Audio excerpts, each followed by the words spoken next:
They told her she was invisible. They told her she was just there to pour coffee and clear plates. But what the executives at Novatech didn't know was that the woman refilling their water glasses wasn't just a waitress.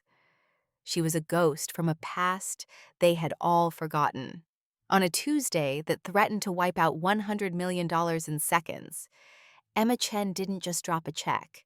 She dropped a solution that humiliated the smartest men in the room. But when the CEO found out who she really was, the truth didn't just save the company. It nearly destroyed them both. The rain in Seattle has a way of washing away hope. Or so it felt to Emma Chen, as she tied the apron of her uniform tight around her waist at 5:30 in the morning. The fabric was stiff, smelling faintly of industrial starch and cheap detergent. It was armor, really. As long as she wore the black vest and white button-down of the Altitude Club, the exclusive executive dining room on the 50th floor of the Novatech Tower, she wasn't Emma Chen, the woman who'd vanished 3 years ago. She was just server number 4. Her hands moved through the familiar routine, scrubbing last night's wine glasses, polishing silverware until it caught the dim light of the employee break room. These hands had once written code that revolutionized neural processing architecture. Now they smelled of bleach and broken dreams. The skin was raw, red from the constant exposure to industrial soap, calloused in places that hands shouldn't be calloused. 3 years ago, those same hands had accepted an award at MIT, the Turing Prize nomination ceremony. Eleanor Chen, they'd called her then, not Emma. Eleanor, the prodigy who'd graduated summa cum laude at 19, the architect behind the Omega chip, the woman whose face had been plastered across every tech publication in the country. And then, 6 weeks later, those same publications had run a different photo. Eleanor Chen in handcuffs, the word traitor underneath in bold letters. Emma pushed the memory away. She'd gotten good at that, pushing things away, burying them so deep they couldn't surface during a shift, couldn't make her hands shake when she was carrying a tray of crystal glasses worth more than her monthly rent. She glanced at the clock, 6:15, 45 minutes until she had to be upstairs. 45 minutes to stop being Emma Chen fugitive and become server number 4, invisible. Her phone buzzed, a text from Sophia, the night shift nurse at St. Francis Medical, the only person in Seattle who knew who Emma really was. Lily Stable, good night. O2 at 94. Don't forget to eat breakfast. Emma smiled. Sophia Reyes, 33 years old, Puerto Rican, single mother of 2, the kind of woman who saw through walls people built around themselves. They'd met 6 months ago when Emma had nearly collapsed in the hospital cafeteria after a double shift. Sophia had bought her coffee, asked questions, listened to half-truths, and read between the lines. Now Sophia was the closest thing Emma had to family, besides Lily Chen, 22 years old, Emma's sister. The reason Emma worked 70-hour weeks and lived in a studio apartment that smelled like mildew. The reason Emma stayed in Seattle instead of running to someplace where no one would ever find her. Lily was dying, had been dying slowly for 5 years. Cystic fibrosis. The genetic lottery had given Emma a genius-level IQ and given Lily lungs that were trying to kill her. Life wasn't fair. Emma had learned that lesson the hard way. She typed back quickly. Thanks. Tell her I'll stop by after shift. The employee elevator dinged. Emma stepped inside, watched the numbers climb. Ground floor, 10, 20, 30, 40, 50. The doors opened at the Altitude Club. If the break room was industrial and cold, the Altitude Club was the opposite. Warm mahogany tables, floor-to-ceiling windows offering panoramic views of Seattle's skyline, crystal chandeliers that refracted light into tiny rainbows. The air smelled of money, old money, the kind that bought silence and erased problems. Rafael Torres stood near the host stand, 45 years old, floor manager, single father of a teenage daughter. Good man. Kind eyes, the kind of boss who looked the other way when Emma took home leftover bread from the kitchen. Morning, Emma. His voice was tight, stressed. Morning, Raphael, you okay? He shook his head, ran a hand through graying hair. Table 12, Alexander Sterling's War Council. They've been here since dawn, locked in emergency session. The energy in that room could power the building. Emma's stomach dropped. Table 12, the power table. the table reserved for the CEO and his inner circle when deals were being made or fires were being put out. What's going on? Raphael leaned in, lowered his voice. Quantum Bridge Protocol launching today, $200 million Saudi investment hanging in the balance. Word is the system is failing. If it crashes during launch, Novatech's stock price goes with it. 200 million. Emma felt the number settle in her chest. That kind of money represented jobs, families, futures. They look ready to kill someone, Raphael continued. Don't give them a reason. Just keep their coffee hot and stay invisible. Invisible. Emma had gotten very good at that. She tied her apron tighter, picked up a tray of water glasses, walked onto the dining room floor with the practiced grace of someone who'd been doing this for 3 years. Table 12 sat at the center of the room. Prime position. Maximum visibility. 3 people hunched over a tablet like surgeons over a dying patient. Alexander Sterling, 41 years old, CEO of Novatech, the man who'd built a cloud computing empire from a dorm room startup. He looked younger than his photos suggested. Sharp features, premature silver at the temples, eyes the color of winter sky, expensive suit. Tom Ford, Navy. But the tie was loosened and the top button undone. The universal sign of a man who'd been working through the night. David Blackwood, 38 years old, Chief Technology Officer, sweating through an Armani shirt despite the air conditioning. His hands gripped a ruggedized tablet like a drowning man grips a life preserver. Desperation rolled off him in waves. Sarah Martinez, 45 years old, Chief Operating Officer, exhausted elegance, designer suit wrinkled from being worn too long, dark circles under eyes that makeup couldn't hide. But her posture was still perfect. The posture of a woman who refused to break even when breaking would be kinder. Emma approached the table, silent, invisible, the way she'd been trained. She began pouring water, crystal glasses, Perrier, not tap water, never tap water. Never. I don't care about the latency issues, David. Alexander's voice was low, controlled, but it carried the weight of a sledgehammer. We launch Quantum Bridge in 43 minutes. The investors are watching, the press is watching, the world is watching. If the handshake fails, we lose the merger. That's a $100 million loss in the first 10 seconds. 100 million. Emma's hand didn't shake. Couldn't shake. But something in her chest tightened.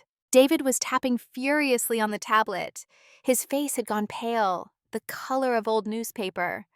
Julian, Alexander, sir, it's not just latency. The encryption key is desynchronizing. The code is cannibalizing itself. My team has been rewriting the kernel for 8 hours. We need more time. Time. Alexander said the word like it was poison. We don't have time. The press release went out yesterday. The stock is already climbing on anticipation. If we delay, the stock tanks. The Saudis pull their investment. We lose liquidity for the acquisition. 2,000 jobs disappear. 2,000 families. Emma kept pouring, kept her face neutral, but her eyes, against her better judgment, drifted to the tablet screen. The code was visible. Cascading lines of C++ in Python, red error messages scrolling faster than most people could read. But Emma wasn't most people. Her brain processed the information in milliseconds. Pattern recognition, the gift and curse of being a prodigy. There, line 4022. The problem was so obvious it was almost insulting. A recursive function being called before the variable was defined. A rookie mistake, but it was buried under layers of complex architecture, hidden like a needle in a haystack, the kind of error that could take a team of engineers hours to find. But Emma saw it immediately. Her hand stopped pouring, just for a second, half a second. The water hovered at the rim of the glass. Water. Alexander's voice cut through her thoughts. He didn't look at her, just tapped his glass irritably. Please. Emma's training kicked in. Apologies, sir. She finished pouring, stepped back, started to retreat to the service station. But she couldn't. Something held her in place. Some magnetic pull between her brain and the problem on that screen. Walk away. The voice in her head was clear, insistent. This isn't your life anymore. You serve coffee, you clear plates, you keep Lily safe. That's the only job that matters. But there was another voice, quieter, older. It sounded like Daniel. Daniel Lee, 29 years old, software engineer, Vietnamese American. Kind eyes. Dead 3 years. The man who'd gotten down on one knee at the MIT faculty club and asked Emma to marry him. The man whose brake lines had been cut 2 weeks before the wedding. The man who'd died trying to prove Emma's innocence. Don't let them silence you, Em, Daniel's voice echoed in her memory. You're brilliant. Use it. Emma turned back toward the service station, made it 3 steps before David's voice cracked like breaking glass. It's frozen. He shoved the tablet away like it had burned him. The compiler just locked up. The backup servers aren't responding. Alexander, we have to abort. We have to call the investors and delay. Delay? Alexander stood up. His chair scraped against the floor. The sound was violent in the hushed restaurant. Every diner, every waiter, every busboy. Everyone froze. The entire Altitude Club went silent. 50 of Seattle's most powerful people. All watching Table 12. Alexander's voice dropped lower, more dangerous than shouting. We cannot delay. The liquidity for the acquisition depends on market confidence. If we delay, we signal weakness. Weakness in tech means death. You know this, David. We have no choice. David's arrogance was crumbling into panic, real panic, the kind that made men do stupid things. It's a deadlock in the code. We can't find the source. It's a needle in a haystack, and we have 30 minutes. 30 minutes. Emma watched the countdown timer on the wall-mounted display. 29 minutes and 47 seconds until launch. Alexander ran a hand through his hair, his composure cracking. Emma had seen that look before, on her own face, in mirrors, in the days after Daniel died. The look of a man watching everything he'd built collapse in real time. Get the lead engineer on the phone, now! Sarah held up her phone. Her hand was shaking. I have them on speaker. They're saying they need 2 hours minimum to debug. We don't have 2 hours. We have 29 minutes. Alexander slammed his fist on the table. The silverware rattled. Water sloshed in glasses. One nearly toppled, but didn't. Emma stood 5 feet away, holding an empty tray, watching a company die, watching 2,000 jobs evaporate, watching good people lose everything because of a missing semicolon. A missing semicolon. It was almost funny. Almost. Millions of dollars. Thousands of lives, all hanging on a piece of punctuation that a first-year computer science student would have caught. Emma thought of Lily, hooked up to oxygen in room 307, $10,000 a month in medical bills, bills that Emma paid with cash tips and double shifts and hiding in plain sight. She thought of Sophia, working night shifts, raising 2 kids alone, tips from families like hers paying for school supplies and winter coats. She thought of Raphael, putting his daughter through community college, barely making rent on a manager's salary. She thought of all the servers and cooks and janitors in this building who depended on Novatech staying afloat. And she thought of Daniel, dead because he'd tried to help her, dead because he wouldn't stay silent. Be brave, Em, his voice, clear as if he were standing beside her. Be brave. Emma's hands stopped shaking, the fear that had lived in her chest for 3 years, the fear that made her small and quiet and invisible. It didn't disappear, but it changed shape, became something else, became fuel. She set down the tray, wiped her hands on her apron, walked forward. She placed an espresso cup in front of David. Then, with a hand that didn't tremble, she reached out and tapped the tablet screen. Hey, David swatted at her hand, didn't make contact, but the gesture was dismissive, contemptuous. What do you think you're doing? Get away from that. Emma's voice was soft, but clear, each word deliberate. You missed a semicolon. The table went silent.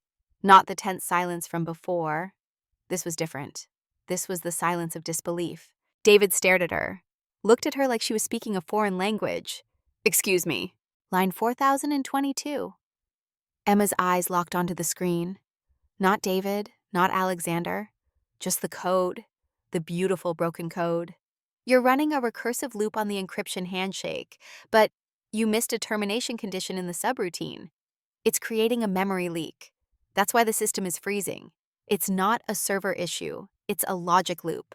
David laughed. It was a cruel sound, incredulous, laced with contempt. Alexander, are you hearing this? The waitress is giving me coding advice. He turned to Emma, his face twisted into something ugly. Honey, go refill the bread basket. The adults are talking. But Alexander wasn't laughing. He was staring at Emma, really staring, his winter blue eyes moving from her face to her hands. The hands that were steady, confident. The hands of someone who knew exactly what they were talking about. Check it. Alexander's voice was quiet, dangerous. Alexander, come on, David scoffed. She probably heard the term memory leak in a movie once. I'm not wasting time on this. Check it. Alexander didn't raise his voice. Didn't need to. The command in those two words made David flinch. David grumbled something under his breath, pulled the tablet back. His finger swiped across the screen. Scrolling. Line 3000, line 3500, line 4000. He stopped. The color drained from his face. All of it. Like someone had pulled a plug and let all the blood drain out. He sat there, mouth slightly open, staring at the line of code that Emma had identified in 10 seconds. Well? Alexander's voice was tight, controlled, but there was something underneath, something that sounded like hope. David didn't answer immediately. His hands moved across the screen, highlighting the section Emma had pointed out. He inserted a single bracket, a break command, a semicolon. He hit compile. The entire restaurant held its breath. 50 people, all frozen, all watching the spinning wheel on the tablet screen. It turned once, twice, 3 times. Then green text flooded the display. System optimal. Encryption key synchronized. Latency 0.04 milliseconds. Ready for launch. It worked. David's voice came out as a whisper. He looked up, bewildered, like a man who just witnessed a miracle. The system is stable. We're ready for launch. Alexander let out a breath, long, deep, like he'd been holding it for hours. He looked at the screen, watched the green confirmation messages scroll past. Then he looked at David. The expression on his face wasn't gratitude. It was contempt, pure and simple. Finally, he turned to Emma. She had already stepped back, already picked up her tray, already trying to retreat into invisibility, trying to become server number 4 again, trying to forget that for 10 seconds she'd been Eleanor Chen. Stop! Alexander's voice cut through the room. A command, not a request. Emma froze. Alexander stood, walked around the table. He was tall, 6'2". He didn't tower over Emma in a threatening way. But there was weight to his presence, the weight of power, of intelligence, of a man who'd built an empire by reading people better than they read themselves. Who are you? He asked. Not demanded, asked like he genuinely wanted to know. I'm just a waitress, sir. Emma gripped the tray tighter. Her knuckles went white. I just dabble in computers. My brother was into gaming. I picked up a few things. It was a lie, a terrible lie, the kind of lie that insults the intelligence of everyone in the room. And Alexander Sterling, a man who'd made his fortune on reading data and people, knew it was a lie. You don't pick up kernel-level debugging from video games. He took a step closer, not invasive, but closer. What is your name? Emma. The word came out too quiet. She cleared her throat, tried again. Emma Chen. Alexander's eyes narrowed. Chen. He repeated the name slowly, testing it. Why does that sound familiar? Emma's heart hammered against her ribs. I really need to get back to work, sir. Raphael will be upset if I stand around. She turned to leave, made it 2 steps. Raphael isn't going to fire you. Alexander's voice stopped her. She turned back. He was looking at Raphael, who was hovering near the host stand. Raphael, Emma is finished for the day. In fact, she's finished waiting tables. Raphael's mouth opened, closed. No words came out. Alexander turned back to Emma. Sit down. I can't sit down, sir. I need to finish my shift. I'll pay you. Alexander pulled out a chair. The chair meant for VIPs, not staff. For the next 20 minutes, $10,000. Just monitor the deployment. Make sure nothing else breaks. The restaurant gasped, audibly gasped. David looked like he was going to be sick. It's not about the money, Emma said. The truth. Money couldn't buy what she needed. Safety, anonymity, invisibility. 50,000. Alexander didn't blink, didn't hesitate.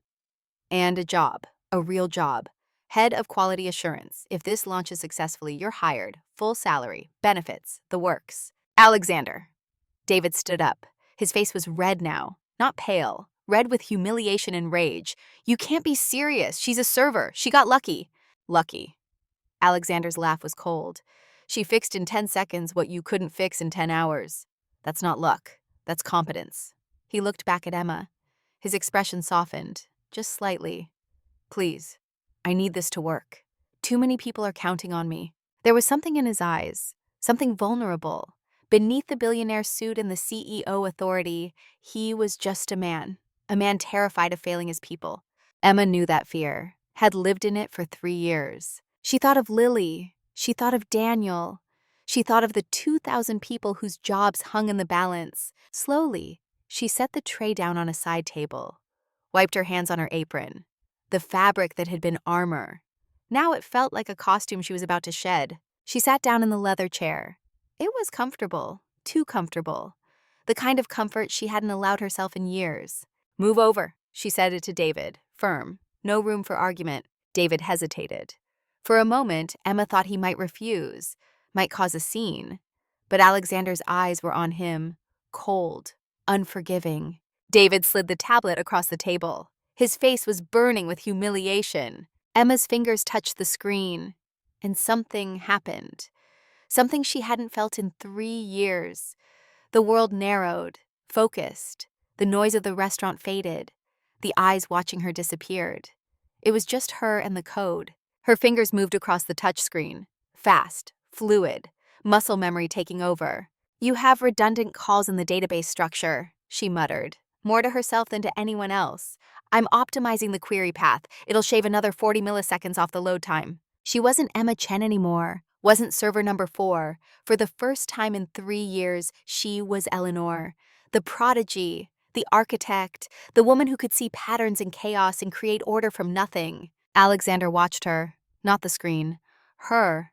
Watched the concentration furrow her brow. Watched her bite her lower lip when she was thinking.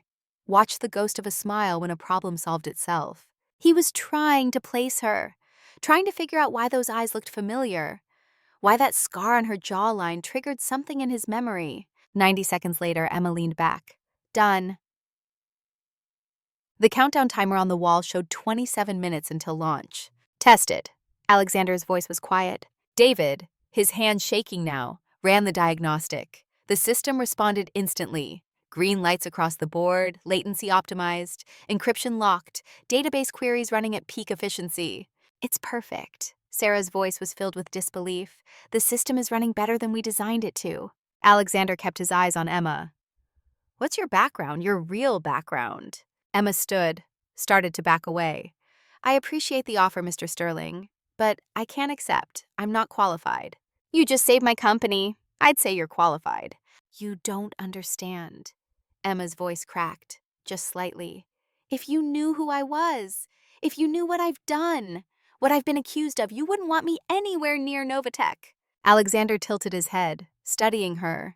The scar on her jawline caught the light, and something clicked in his memory. Eleanor Chen, the scandal, 3 years ago, Cybercore Systems, the Omega chip theft, the woman who'd vanished after the charges were dropped on a technicality. His expression changed, not to judgment, to recognition. "Eleanor." He said the name softly, so the others couldn't hear. Emma's world tilted, the name she hadn't heard in 3 years, the name that represented everything she'd lost. She met his eyes, saw that he knew, saw that he'd figured it out. "My name is Emma," she said it firmly, a line in the sand. "Noted." Alexander nodded, respected the boundary.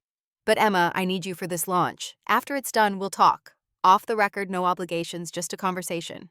And if I say no, then I let you walk away." "But Emma," he paused, made sure she was listening. "Daniel Lee would want you to stop hiding." The name hit her like a physical blow. Daniel. How did Alexander know about Daniel? "How do you know that name?" "I know everything about everyone in my industry, including the fact that Daniel died proving your innocence." "That doesn't make you guilty, Emma. It makes you a survivor." Emma's defenses cracked, just a little. A tear escaped. One, just one. She wiped it away quickly. Alexander handed her a linen napkin. The gesture was gentle, unexpected. "Help me save my company, then let me help you save yourself." Emma looked at the napkin in her hands. White, pristine, expensive. Then she looked at the countdown timer. 25 minutes. She thought of Lily, thought of Sophia, thought of Raphael and his daughter, thought of 2,000 families. She thought of Daniel's voice. "Be brave, Em." "Okay." The word came out as a whisper. "I'll help with the launch, but after that, I walk away." "Fair enough." Alexander gestured to the chair. "Shall we?" Emma sat back down, pulled the tablet closer. And for the next 25 minutes, she did what she was born to do. She wrote code, fixed bugs, optimized systems. She became Eleanor Chen again. And Alexander Sterling watched her work, watched brilliance in action, watched a woman step out of shadows and into light. At exactly 2 o'clock in the afternoon, the Quantum Bridge protocol went live. The graphs on the wall-mounted displays spiked green. The stock ticker for Novatech shot up like a rocket. In 10 minutes, the company's valuation increased by $400 million. The dining room erupted in applause. Executives from other tables, sensing victory, came over to shake Alexander's hand. Champagne was popped. Glasses clinked. Emma sat quietly at the eye of the storm. She closed the tablet, pushed it away. The adrenaline was draining now, leaving her hollow, exhausted. "It's done." She stood, started to leave. Too many eyes were on her now, too much attention. The very thing she'd spent 3 years avoiding. "Where are you going?" Alexander caught her wrist. Gently. His grip was firm but not forceful. "My shift is over, and I think I've earned that paycheck." "You've earned a lot more than that," Alexander signaled to Raphael. "Bring us a bottle of the 82 Petrus and clear the room." "Sir?" Raphael blinked. "You heard me. Clear the room. Everyone out except my team and Ms. Chen." It took 5 minutes to clear the restaurant. 50 of Seattle's elite, being ushered out by confused staff. Champagne glasses left half full. Business cards exchanged hastily at the door. Soon it was just Alexander, David, Sarah, and Emma in the vast empty dining room. Alexander poured wine. Expensive wine. The kind that cost more than Emma made in a month.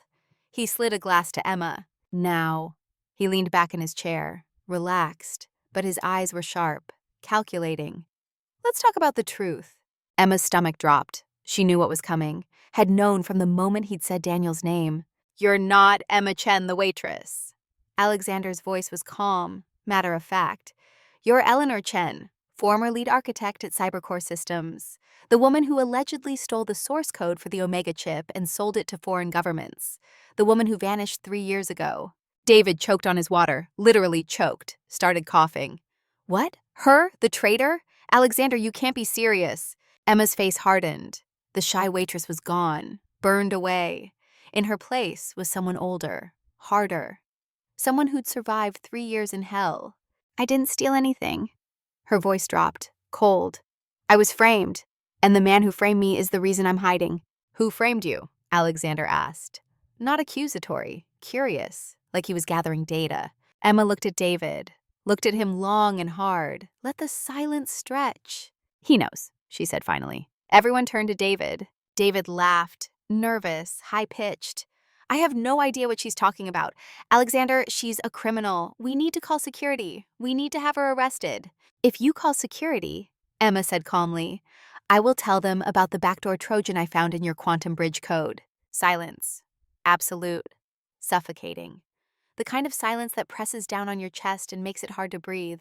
"What Trojan?" Alexander's voice was deadly quiet. "When I fixed the logic loop," Emma said, taking a sip of wine like she was discussing the weather, "I saw a secondary script running in the background, hidden in the database query structure. It's designed to siphon 0.01% of every transaction processed through Quantum Bridge, routing it to an offshore account.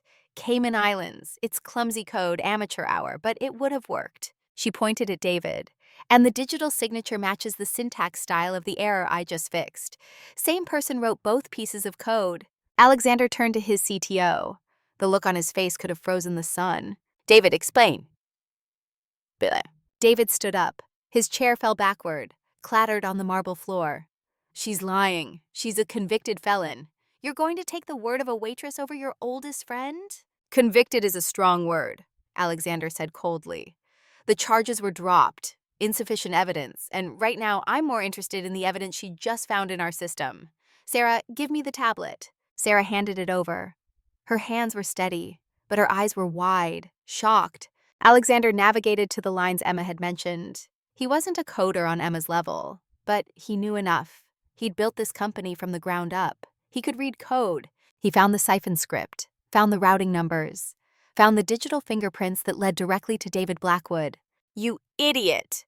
The word came out as a whisper, but it carried more weight than any shout. "You weren't just incompetent. You were stealing from me, from us. You created the error to mask the theft, didn't you? But You botched the job, nearly crashed the entire company.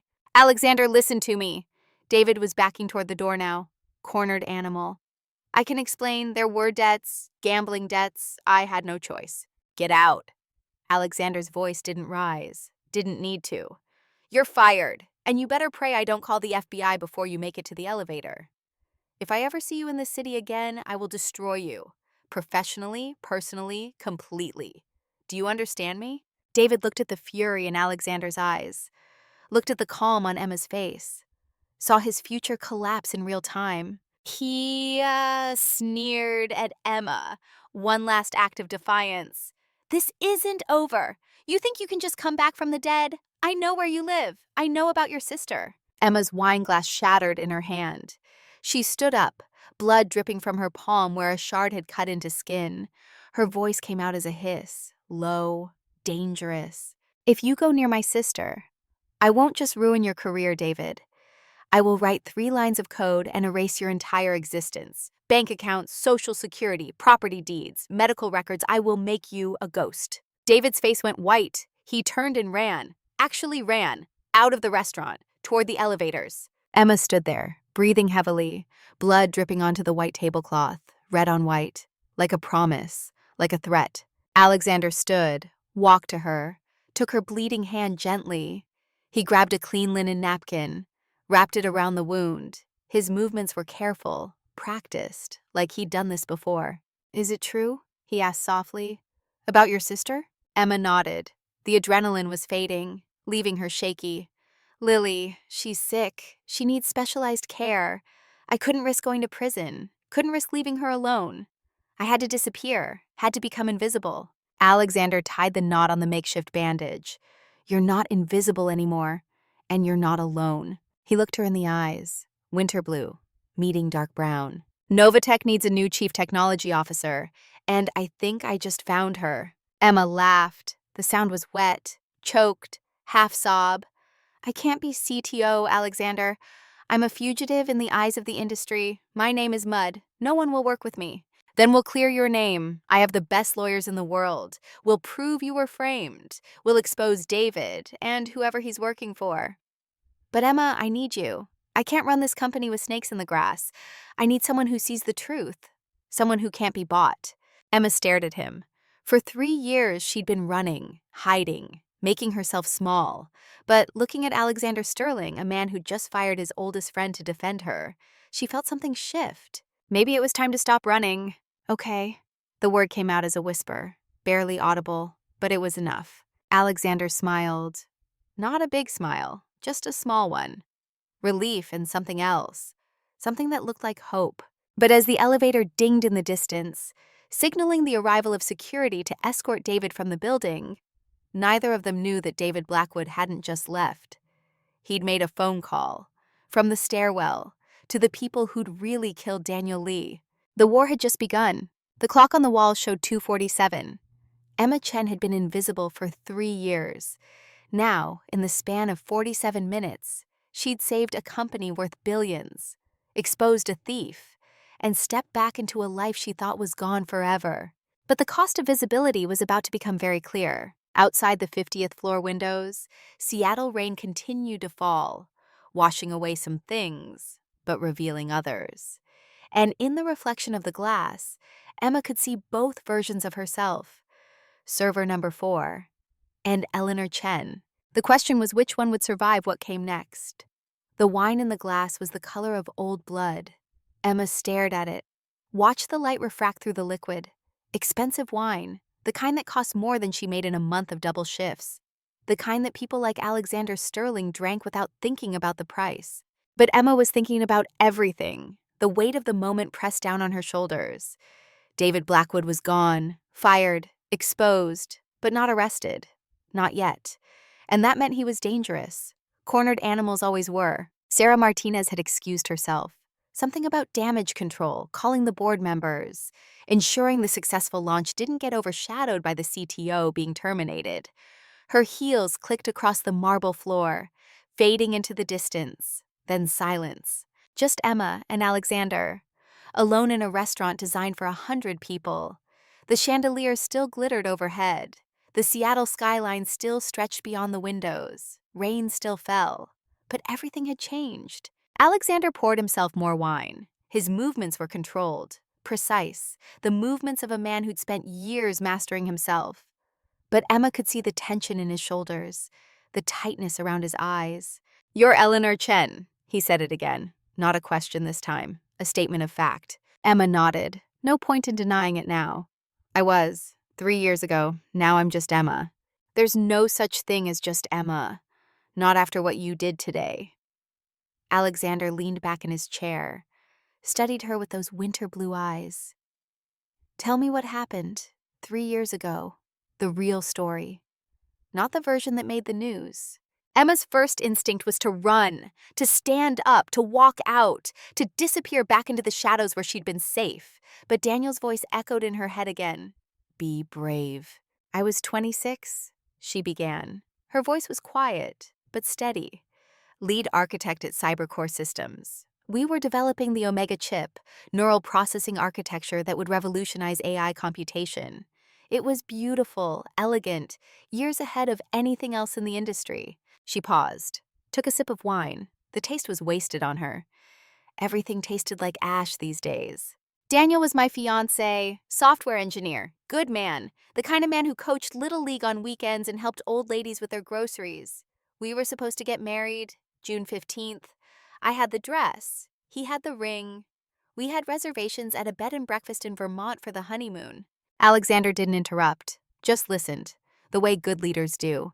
"2 weeks before the wedding, someone accessed my terminal, cloned my credentials, transferred the Omega chip source code to a server in Beijing, planted $500,000 in an offshore account with my name on it." Emma's hands tightened around the wine glass. "I was arrested the next morning. 6 a.m., FBI agents, cameras, my face on CNN by noon with the word traitor underneath. But the charges were dropped. On a technicality. My lawyer argued the search warrant was improperly executed. But the damage was done. My reputation, my career, everything I'd built, gone." Emma looked up, met Alexander's eyes. "Daniel believed me, never doubted, not for a second. He started investigating, tracking down the real thief. He found anomalies in the security logs, found evidence that someone inside Cybercore had helped frame me." Alexander's expression shifted. Something dark moved behind his eyes. "What happened to Daniel?" "Brake failure, 2 weeks after my arrest. His Subaru went off Route 2, into a ravine. Police said it was an accident, faulty brake line. These things happen." Emma's voice was flat now, empty. "But I saw the car, before they crushed it. The brake line wasn't corroded. It was cut, clean, precise. Someone wanted him dead." The silence that followed was heavy, oppressive. Alexander set down his wine glass. "I'm sorry for your loss and for what you've endured.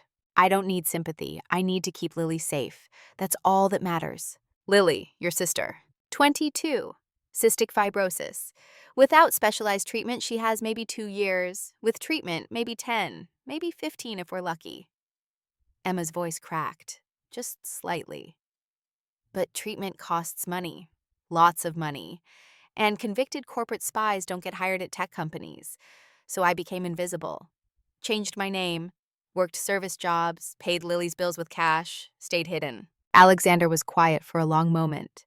When he spoke, his voice was different, softer, more human. "My wife died 3 years ago." Emma looked up. "Surprise." "Catherine Sterling, car accident. Same week Daniel died, actually." Alexander stared at his wine. "She was an investor, sat on several tech company boards, including Cybercore. She was investigating something. Wouldn't tell me what. Said she needed more evidence before going public. Then one night, driving home from the Cybercore offices, brake failure. Her Mercedes went into a concrete barrier at 70 miles per hour. Emma's blood went cold. "Same week?" "Tuesday, June 7th, 3 years ago. Daniel died on June 9th. The implications hung in the air. 2 people, both investigating the same scandal, both dead within 48 hours, both killed the same way." "What was Catherine investigating?" Emma asked. "You? Or rather, your case. She believed you were framed, had files, evidence, But after the accident, everything was gone. Her laptop, her backup drives, all wiped clean, like she'd never existed. Alexander's jaw tightened. The police ruled it accidental, insurance paid out, life went on. But I knew. Deep down, I knew someone had killed her. Emma processed this. The pieces were starting to fit together, a pattern emerging from chaos. David Blackwood worked at Cybercore, she said slowly. 3 years ago, before Novatech hired him. He was senior developer on the security team. Alexander's eyes sharpened. You think David framed you? I think David helped, but he's not smart enough to orchestrate something this complex. Someone else was pulling the strings, someone with resources, with reach, with the ability to kill 2 people and make it look accidental. Who? Emma shook her head. I don't know, but I'm going to find out. Alexander stood, walked to the windows, looked out at the city below. Rain streaked the glass, distorted the lights into abstract patterns. I need to show you something, he said finally. But not here.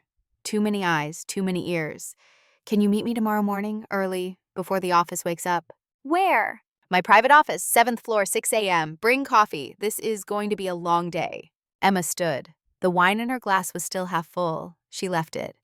What are we doing? Alexander turned, looked at her with an expression that was part determination and part something darker. Something that looked like the need for justice. We're going to hack into David Blackwood's files, find out who he's working for, and then we're going to burn them to the ground. The next morning came too soon. Emma hadn't slept, had tried, had lain in bed in her studio apartment staring at the water-stained ceiling.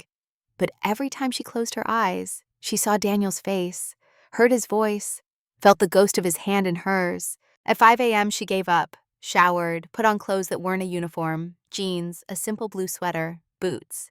It felt strange, like wearing someone else's skin. For 3 years, she'd only worn black and white, server colors, invisible colors. She stopped at the hospital on the way to Novatech, St. Francis Medical, room 307. The door was cracked open, soft light spilled into the hallway. Lily was asleep, oxygen cannula in her nose, heart monitor beeping steadily. Her chest rose and fell, each breath a small victory. Emma stood in the doorway, just watching, memorizing. The way Lily's dark hair spread across the pillow, the way her hand curled into a loose fist, the way her face relaxed in sleep, peaceful, unburdened by the knowledge that her body was betraying her. You're here early, Sophia's voice came from behind. The night shift nurse, Emma's only friend, couldn't sleep. Sophia moved past her into the room, checked Lily's vitals, made notes on a tablet. Her movements were efficient, practiced, the movements of someone who'd done this 1,000 times. She had a good night. Oxygen saturation stayed above 92. No coughing fits. She's stable. Stable. The word every sister of a dying girl learns to cling to. Sophia, Emma said quietly, if something happens to me, if I disappear or get arrested, or worse, can you make sure Lily's okay? There's money in a safe deposit box at First National Bank. Box number 427. Key is taped under my kitchen sink. It's not much, but it'll cover 6 months of treatment. Sophia turned. Her dark eyes were serious, concerned. Emma, what's going on? You're scaring me. I'm fixing something that's been broken for 3 years, but it might get dangerous. I just need to know Lily will be okay if things go wrong. Sophia crossed the room, put her hands on Emma's shoulders. Nothing's going to happen to you. You're the smartest person I know and the toughest. You've survived 3 years in hell. You can survive whatever comes next. Emma wanted to believe that, wanted to feel the confidence Sophia had in her. But doubt was a heavy thing. It settled in your chest and made breathing hard.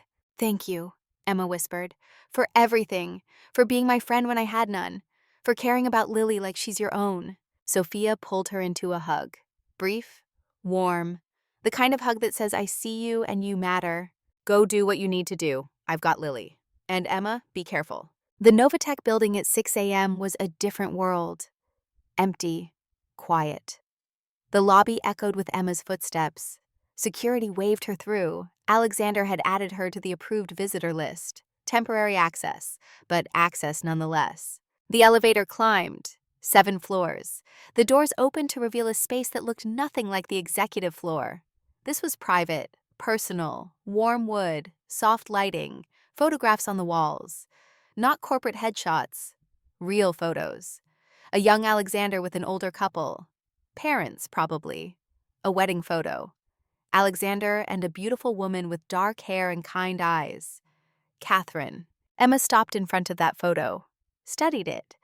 Catherine Sterling looked happy, genuinely happy. The way people look when they don't know their time is running out. She would have liked you. Alexander's voice came from an open doorway, his private office. Emma turned. You think so? I know so. Catherine had a thing for underdogs. People who got knocked down but got back up. She would have fought for you. He gestured to the office. Come in, we have work to do. The office was not what Emma expected.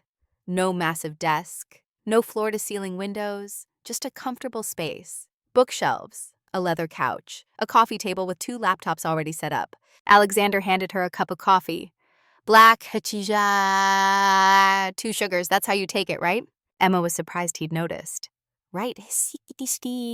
They sat on the couch, laptops open between them. Alexander pulled up a secure connection to the Novatech server network.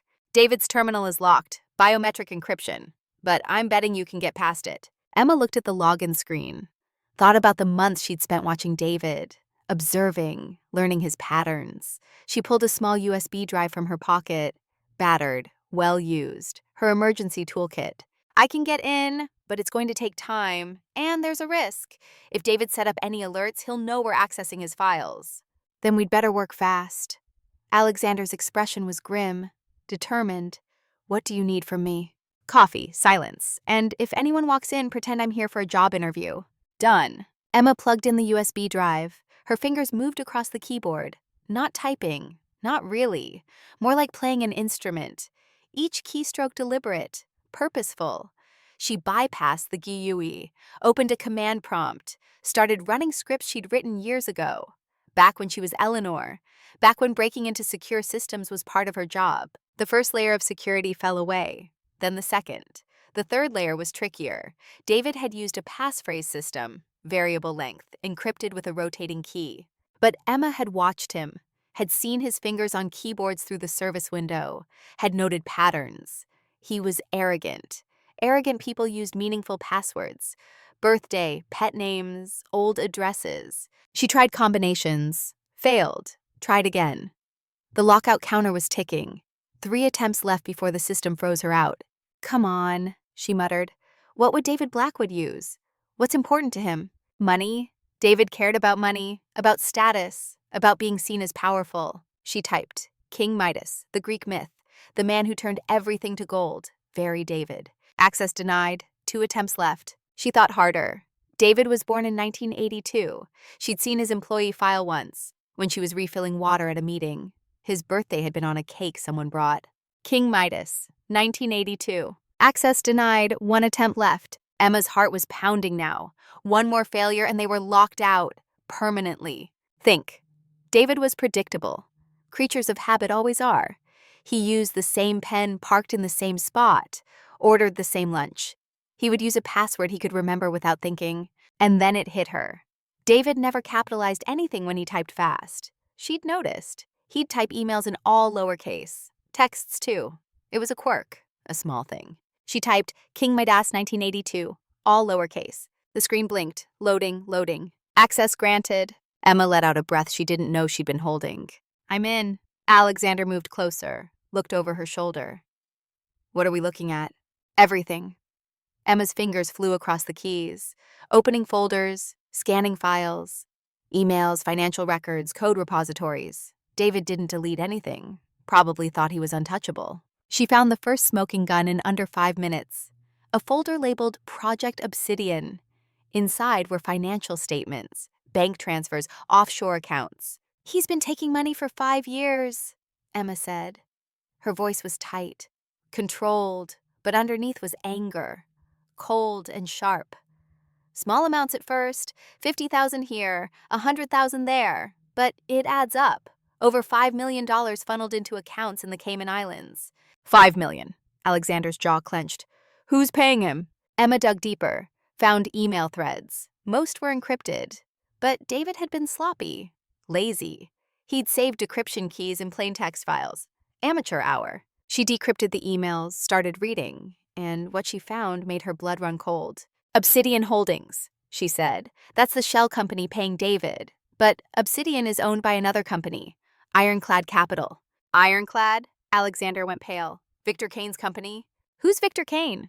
Hedge fund billionaire. He's famous for hostile takeovers, buys struggling companies, strips them for parts, sells everything off piece by piece. He's destroyed a dozen companies in the last decade, made himself billions in the process. Emma kept reading. The picture was getting clearer and uglier.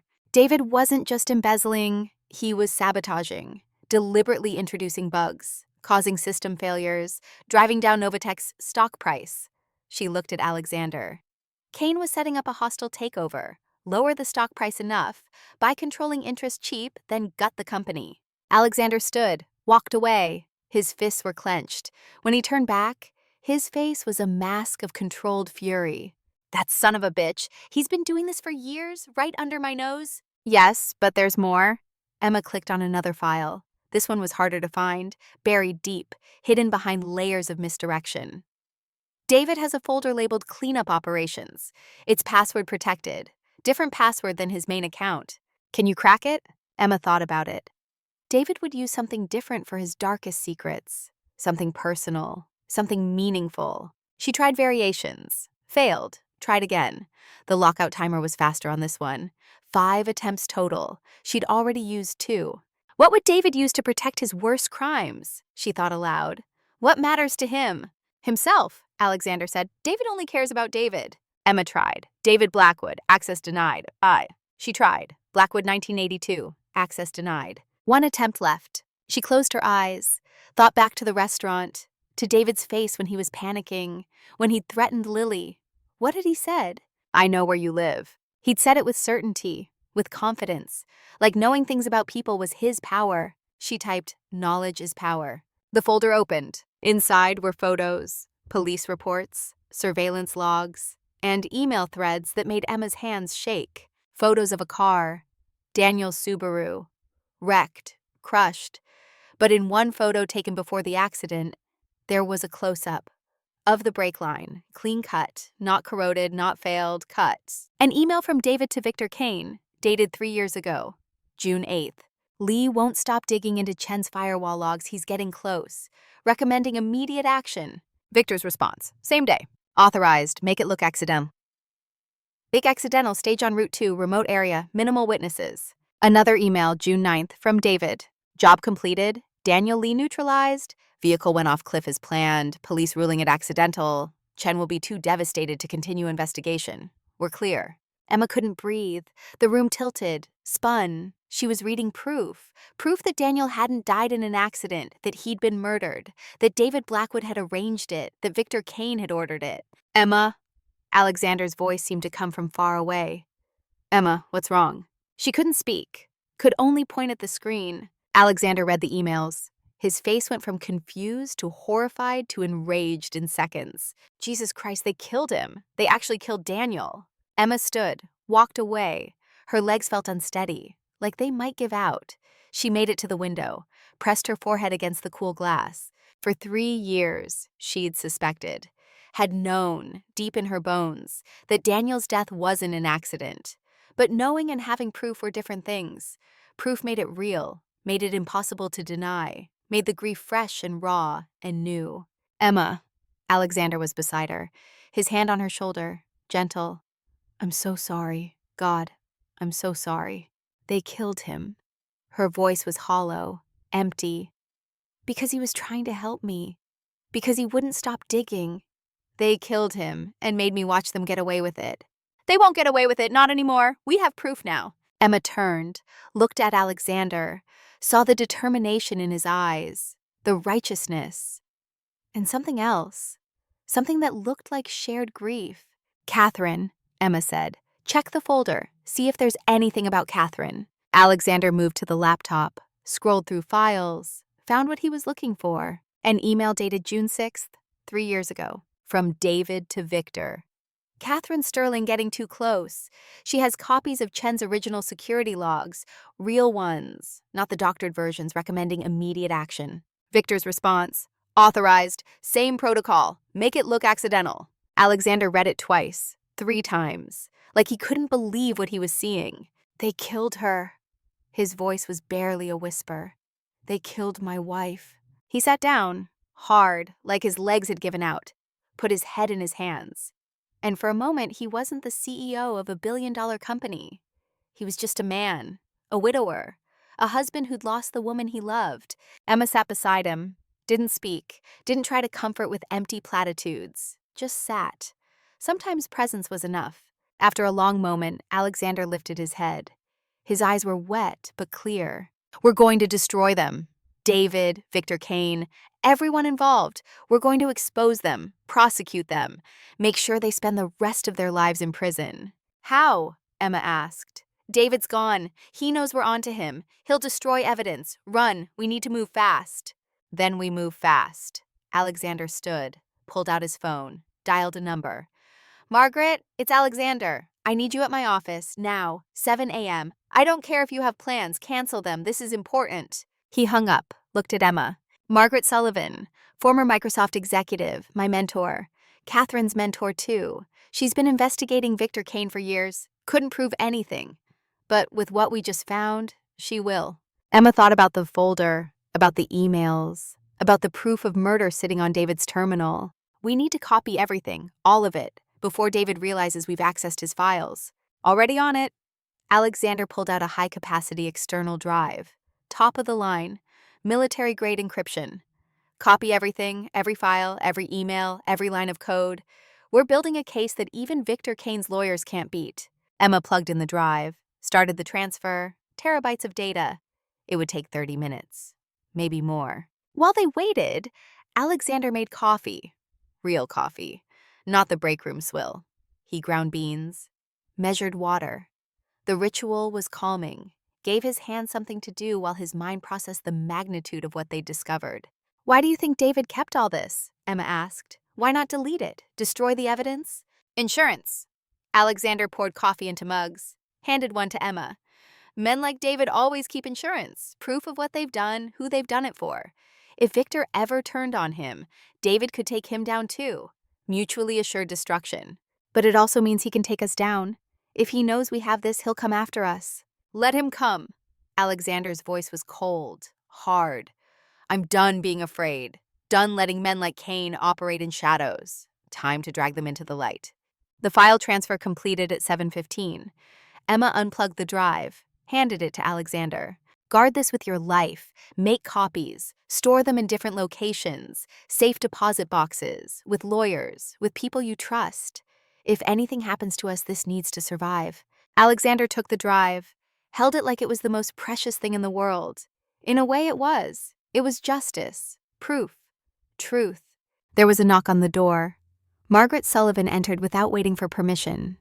65 years old. Silver hair in an elegant bob. Armani pantsuit.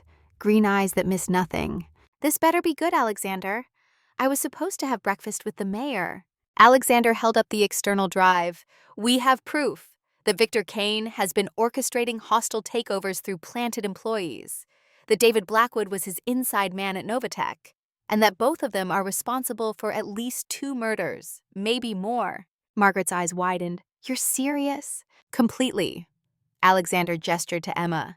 Margaret Sullivan, meet Eleanor Chen, though she goes by Emma now.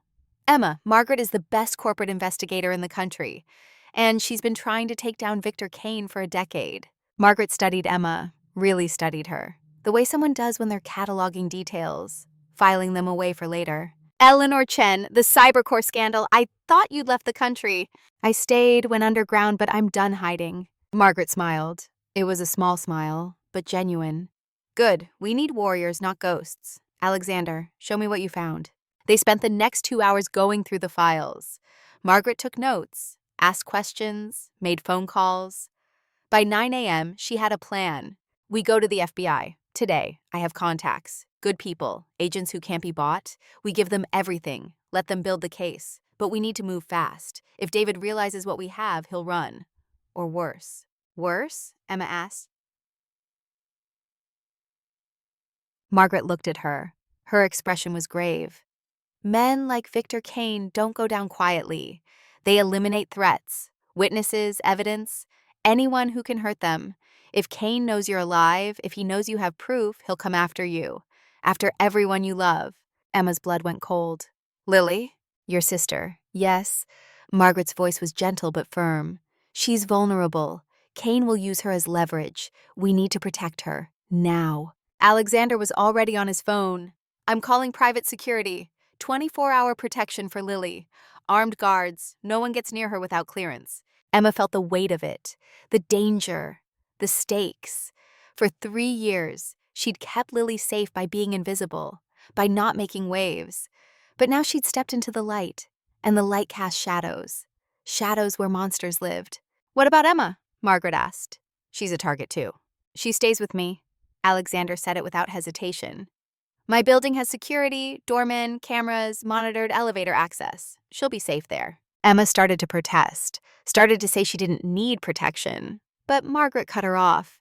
Don't argue. Pride gets people killed. If Alexander's offering protection, take it, at least until Kane is in custody. Emma nodded, reluctant, but understanding the logic. Margaret stood, gathered her notes. I'll make the calls. Set up a meeting with the FBI for this afternoon. 2 p.m., Federal Building. We'll hand over everything. After that, it's out of our hands. The system takes over. And if the system fails? Emma asked. Yeah. Margaret looked at her.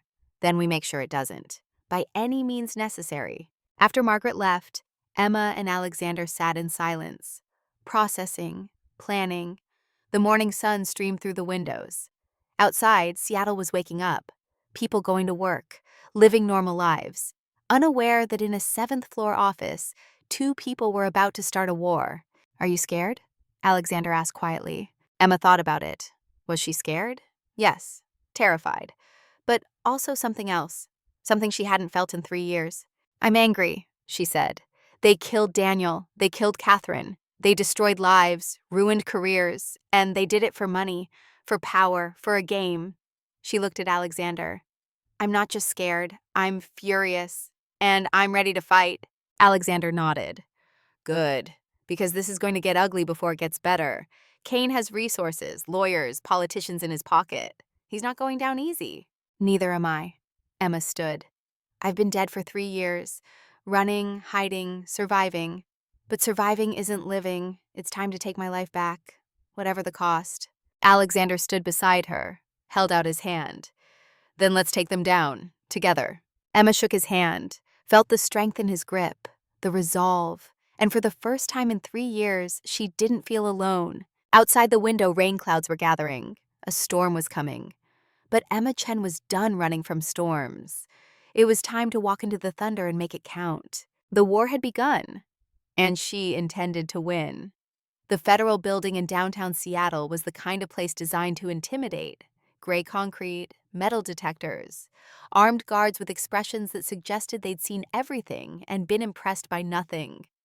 Emma walked through the security checkpoint at 1:45 p.m., Alexander beside her, Margaret ahead, moving through the building like she owned it. The FBI field office occupied the 8th floor, fluorescent lights, beige walls, the smell of burnt coffee and old paperwork. Margaret led them to a conference room. Inside, 2 agents were waiting. Special Agent Rebecca Torres, early 40s, Latina, sharp suit, sharper eyes, the kind of woman who missed nothing and forgot less. Special Agent Michael Chen, mid-50s, Chinese-American, no relation to Emma despite the shared surname. 20-year veteran, the kind of agent who'd worked his way up from street level to white-collar crime through pure competence. Margaret, Agent Torres stood, shook hands. It's been too long. When you called this morning, you said you had something big. Bigger than big. Margaret gestured to Emma and Alexander. Special Agent Rebecca Torres, Special Agent Michael Chen. Meet Eleanor Chen and Alexander Sterling. They have evidence of corporate conspiracy, securities fraud, and at least 2 counts of first-degree murder. Both agents sat up straighter. Murder got everyone's attention. For the next 3 hours, they laid it out. Everything. Emma told her story. The framing, the arrest, Daniel's death. Alexander told his. Catherine's investigation, her murder. Margaret provided context. Victor Kane's history, the pattern of hostile takeovers, the shell companies, the money trails. And then they handed over the external drive, terabytes of evidence, emails, financial records, photos of Daniel's sabotaged brake line, confessions in digital ink. Agent Chen plugged in the drive, started reading. His expression never changed, but his hands moved faster as he scrolled through files. Agent Torres took notes, asked questions, pushed back on details, played devil's advocate, testing the strength of their case. By 5 p.m., she leaned back in her chair. "This is solid, really solid. We can get warrants. Bring David Blackwood in for questioning, freeze Victor Kane's assets, but it's going to take time. Days, maybe weeks." "We don't have weeks," Alexander said. "David knows we're on to him. Every day we wait, he's destroying evidence, getting ready to run. Then we move fast." Agent Torres stood. "I'll have warrants by midnight. We'll pick up Blackwood tomorrow morning. Simultaneous raids on his home, his office, his known associates. Kane will be harder. He has lawyers, good ones. But with this evidence, we can at least bring him in for questioning." "What about protection?" Emma asked. "For my sister. She's vulnerable. If Kane thinks she can be used as leverage." Agent Torres nodded. "We'll put a protective detail on her. Hospital security will be briefed. No one gets near her room without going through us." Emma felt some of the tension leave her shoulders. Not all of it, but some. They left the federal building at 6 p.m. The sun was setting, painting the Seattle sky in shades of orange and red, like the city was on fire. In the car, Alexander's phone rang. Sarah Martinez, the COO. "Alexander, we have a problem." Her voice was tight, stressed. "The board is convening an emergency meeting tomorrow night. They want answers about David's termination, about the new CTO appointment, about the security breach." Alexander put the call on speaker. "What security breach?" "Someone accessed David's terminal this morning, copied files, a lot of files, 8 flagged it. The board thinks we've been hacked. They're talking about calling in external auditors, maybe even the SEC. Alexander looked at Emma. She shook her head. They couldn't tell the board. Not yet. Not until the FBI made their move. "Stall them," Alexander said. "Tell the board I'll address everything at the quarterly meeting. 3 days from now, the charity gala. I'll make a statement. Put all concerns to rest." "The gala?" Sarah sounded incredulous. "Alexander, this is serious. The board wants answers now." "And they'll get them in 3 days. At the gala, in front of the press, in front of our investors. We do this right, Sarah. Public, transparent. No closed-door meetings where rumors can spread." There was a pause. Then Sarah sighed. "Fine. 3 days. But Alexander, this better be good. The board is spooked. If we lose their confidence, we lose everything." Alexander hung up, looked at Emma and Margaret. 3 days, Margaret said. "That's how long we have before this goes public, before the press gets wind, before Kane realizes we're coming for him." "Then we use those 3 days," Emma said. "We prepare, we build our case, and at the gala we go public, expose everything, make it impossible for Kane to hide." Alexander nodded. "Agreed. But Emma, you need to be ready. The gala is black tie. Seattle's elite, press, cameras, everyone will be watching. You'll be stepping out of the shadows and into the spotlight permanently." Emma thought about that. For 3 years, she'd been invisible, safe in anonymity. But safety came with a cost. The cost of living half a life, of always looking over her shoulder, of never being able to be herself. "I'm ready," she said, and meant it. The next 3 days passed in a blur. Emma moved into Alexander's building, a luxury high-rise in downtown Seattle. Doorman, security cameras, coded elevator access. Her apartment was on the 30th floor, floor-to-ceiling windows overlooking the city. Furniture that cost more than she made in a year. It felt surreal, like living in a hotel, like living someone else's life. But she adapted. Humans always do. Day 1 was logistics. FBI agents picked up David Blackwood at 6 a.m. at his apartment in Belltown. He'd been packing, suitcases open on the bed, passport in hand, plane ticket to Grand Cayman in his pocket. The agents arrived 30 minutes before his flight. He was arrested, read his rights, taken into custody. Emma watched the news coverage on Alexander's 70-inch television, saw David in handcuffs, saw the shock on his face, the fear. Good.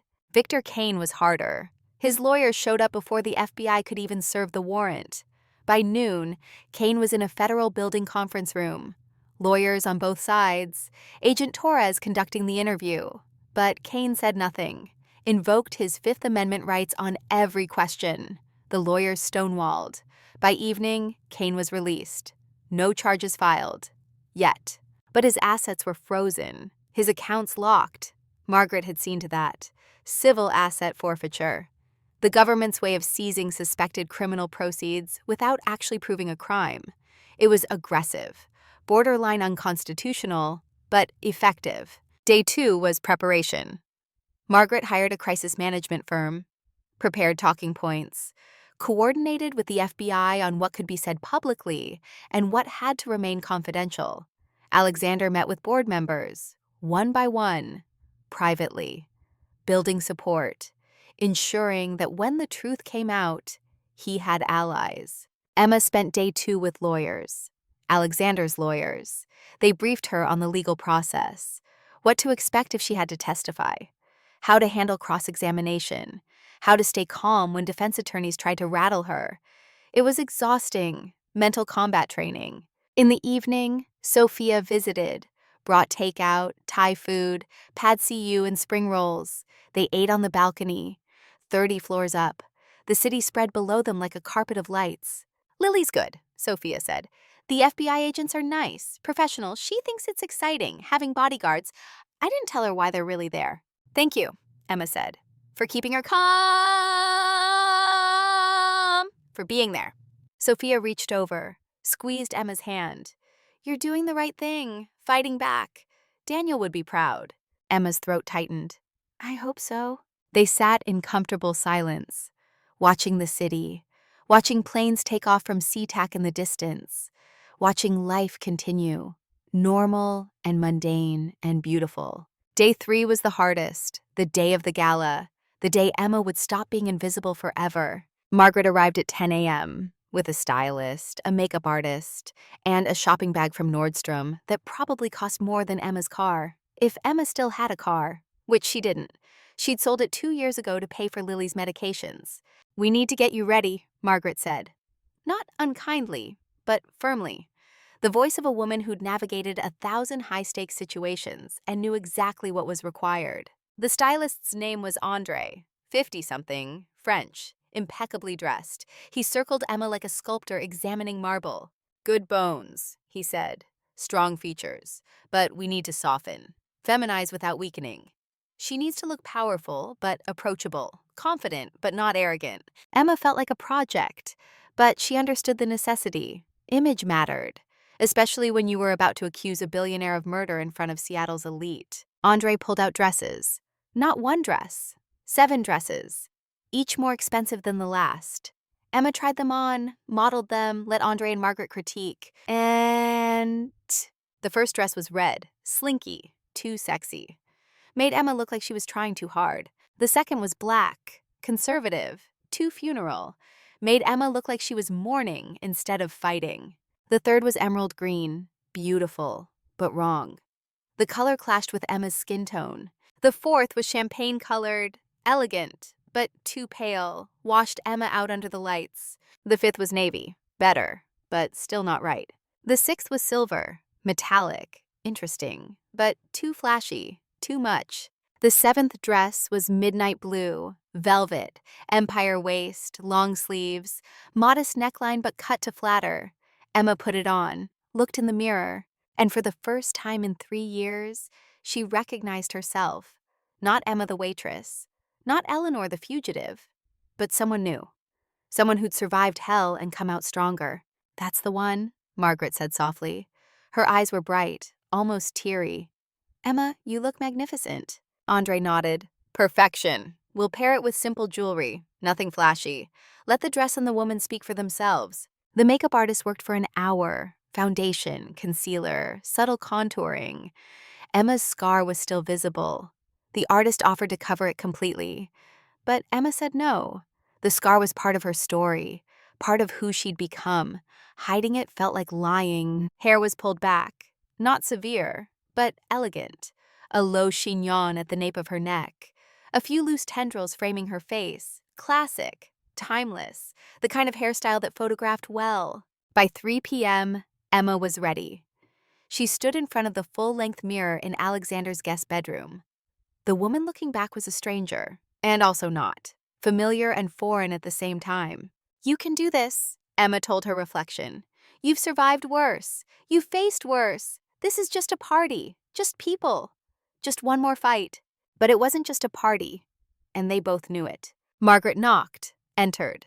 She was wearing a dark purple gown, elegant, age-appropriate. Her silver hair was styled perfectly. She looked every inch the former Microsoft executive, the powerhouse, the woman who'd broken glass ceilings and mentored dozens of successful women. "Ready?" Margaret asked. "No," Emma admitted, "but I'm going anyway." Margaret smiled. "That's the only kind of bravery that matters, the kind that shows up even when you're terrified." They took Alexander's car, a Tesla, silent, smooth. The Fairmont Olympic Hotel was only 10 minutes away, but the drive felt longer.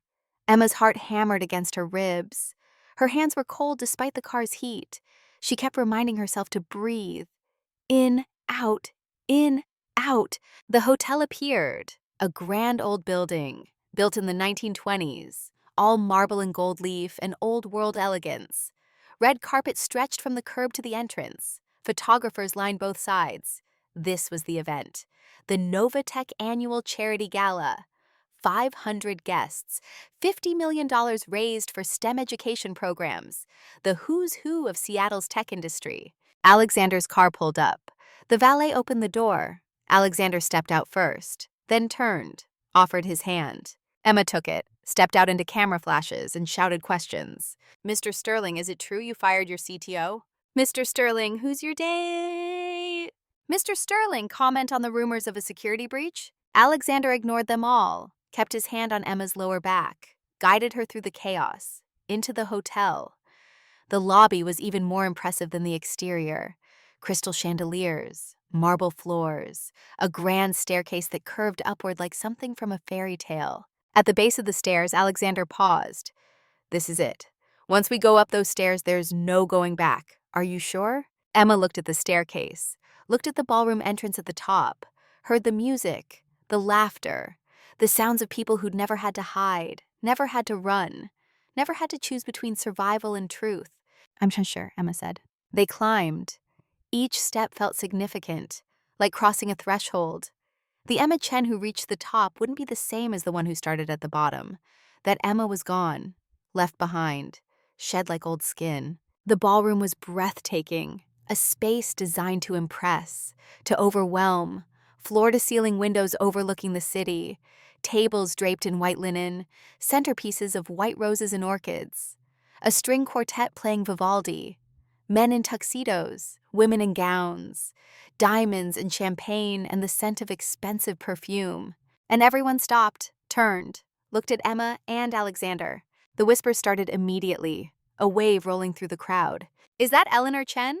The woman from Cybercore? I thought she fled the country. What's she doing with Alexander Sterling?" Emma felt the weight of their stares, the judgment, the curiosity, the shock. For a moment, panic threatened, the urge to run, to hide, to disappear back into safety.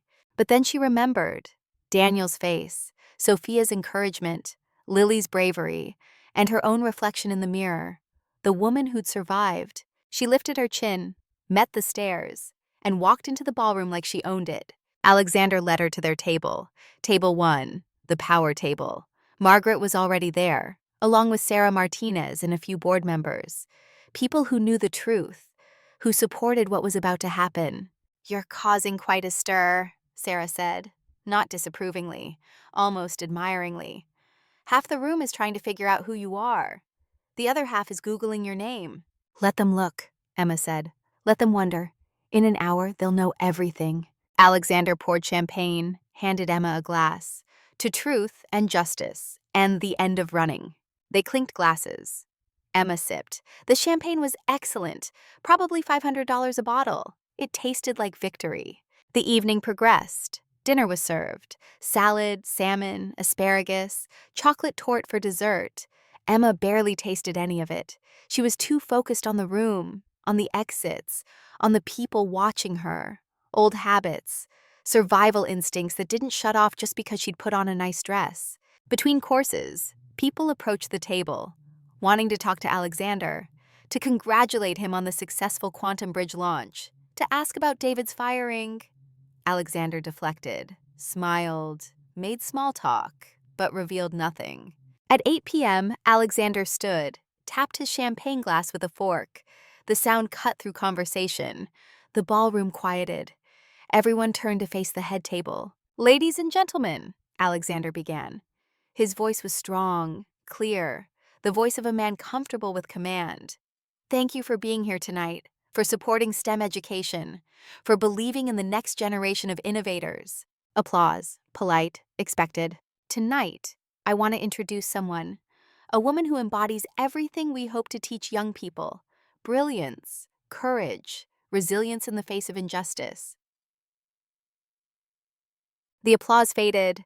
Confusion rippled through the crowd. This wasn't the usual gala speech. 3 years ago, Eleanor Chen was accused of corporate espionage. She was arrested, her career destroyed, her reputation ruined, but she was innocent, framed by people who wanted to steal her work and bury the evidence. The ballroom was completely silent now. You could hear breathing, the clink of ice in glasses. Eleanor survived. She rebuilt her life from nothing. And 3 days ago, she saved my company. Fixed a problem in seconds that my entire engineering team couldn't solve in hours. She did it while working as a server in our executive dining room, because that's where she'd been hiding, in plain sight, invisible. Emma stood, every eye in the room locked onto her. 500 people, all watching, all judging, all trying to reconcile the woman in the blue velvet dress with the scandal they remembered. "But Eleanor isn't hiding anymore," Alexander continued. "And tonight, I'm announcing that she's joining Novatech as Chief Technology Officer, effective immediately." The silence broke, not with applause, with gasps, with shocked whispers, with the sound of a room processing information that didn't fit their preconceptions. And then, from the back of the ballroom, a slow, sarcastic clap. One person, clapping alone. The crowd parted, and Victor Kane walked forward. Emma's breath caught. She'd seen photos, but photos didn't capture the reality of Victor Kane. He was smaller than she expected, 5'8", maybe, silver hair, expensive tuxedo, but it was his eyes that struck her, dead eyes, like looking into a shark's gaze, cold, calculating, empty of anything resembling empathy. Behind Victor came David Blackwood, but David looked different, haggard, manic. His tuxedo was wrinkled, his bow tie crooked. He'd made bail somehow. Or maybe Kane's lawyers had pulled strings. Either way, he was here. And he looked like a man with nothing left to lose. "Alexander." Victor's voice was smooth, cultured, the voice of old money and Ivy League education. What a touching story, truly. But I'm afraid you've made a mistake. Hiring a convicted corporate spy? That's bold. Some might even say reckless. "Eleanor was never convicted," Alexander said. His voice was ice. "Charges were dropped. Insufficient evidence." "Ah, yes, insufficient evidence or insufficient will to prosecute." Victor smiled. It didn't reach his eyes. "I've done my research on Ms. Chen. Brilliant, yes, but also dangerous. The kind of person who can't be trusted. The kind who might, for instance, hack into your CTO's personal files, steal proprietary information, commit corporate espionage all over again." Emma felt the accusation land, felt the room's energy shift, doubt creeping in. "I didn't steal anything," Emma said. Her voice rang out clear, strong. "I found evidence. Evidence that David Blackwood has been sabotaging Novatech for 5 years. Evidence that you, Mr. Kane, have been paying him to do it. Evidence that you've been orchestrating hostile takeovers through planted employees and deliberate sabotage." Victor's mask slipped, just for a second. A flash of something dark and ugly. Then it was gone, replaced by that practiced smile. "Careful, Ms. Chen. Slander is a serious accusation. I have lawyers, very good lawyers, and they don't take kindly to baseless attacks on my character."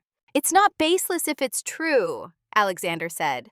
"We have proof, financial records, emails, confessions. All of it has been turned over to the FBI, who are, by the way, very interested in talking to you about some suspicious deaths. Daniel Lee, Catherine Sterling. Ring any bells?" The ballroom erupted. Gasps, shouts, questions hurled from every direction. Victor's composure cracked. Not much, but enough. David lurched forward, drunk or high or both.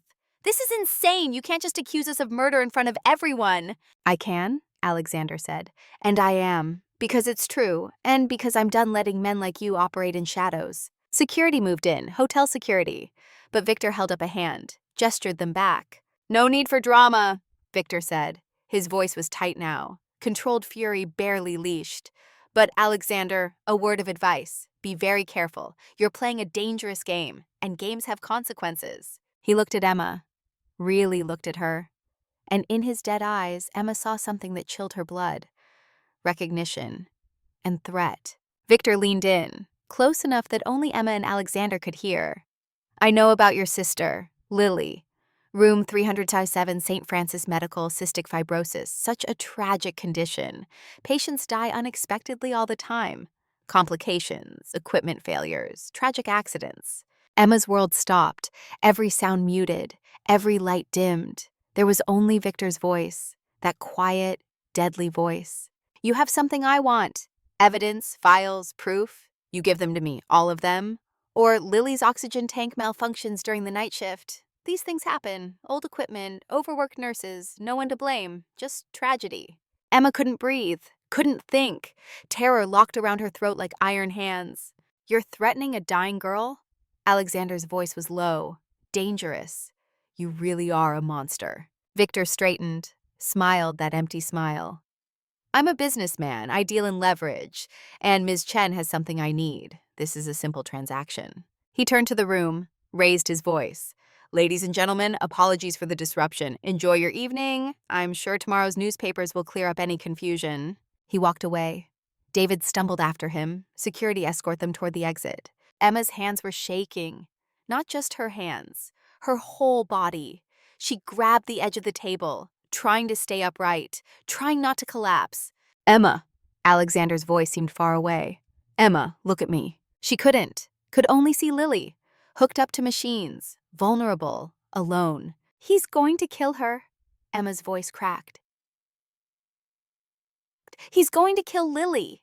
"No, he's not. We have FBI protection on her room. He can't get to her." "You heard him. Equipment failures, accidents. He doesn't need to get to her room. He just needs to cut her oxygen, sabotage her IV, anything."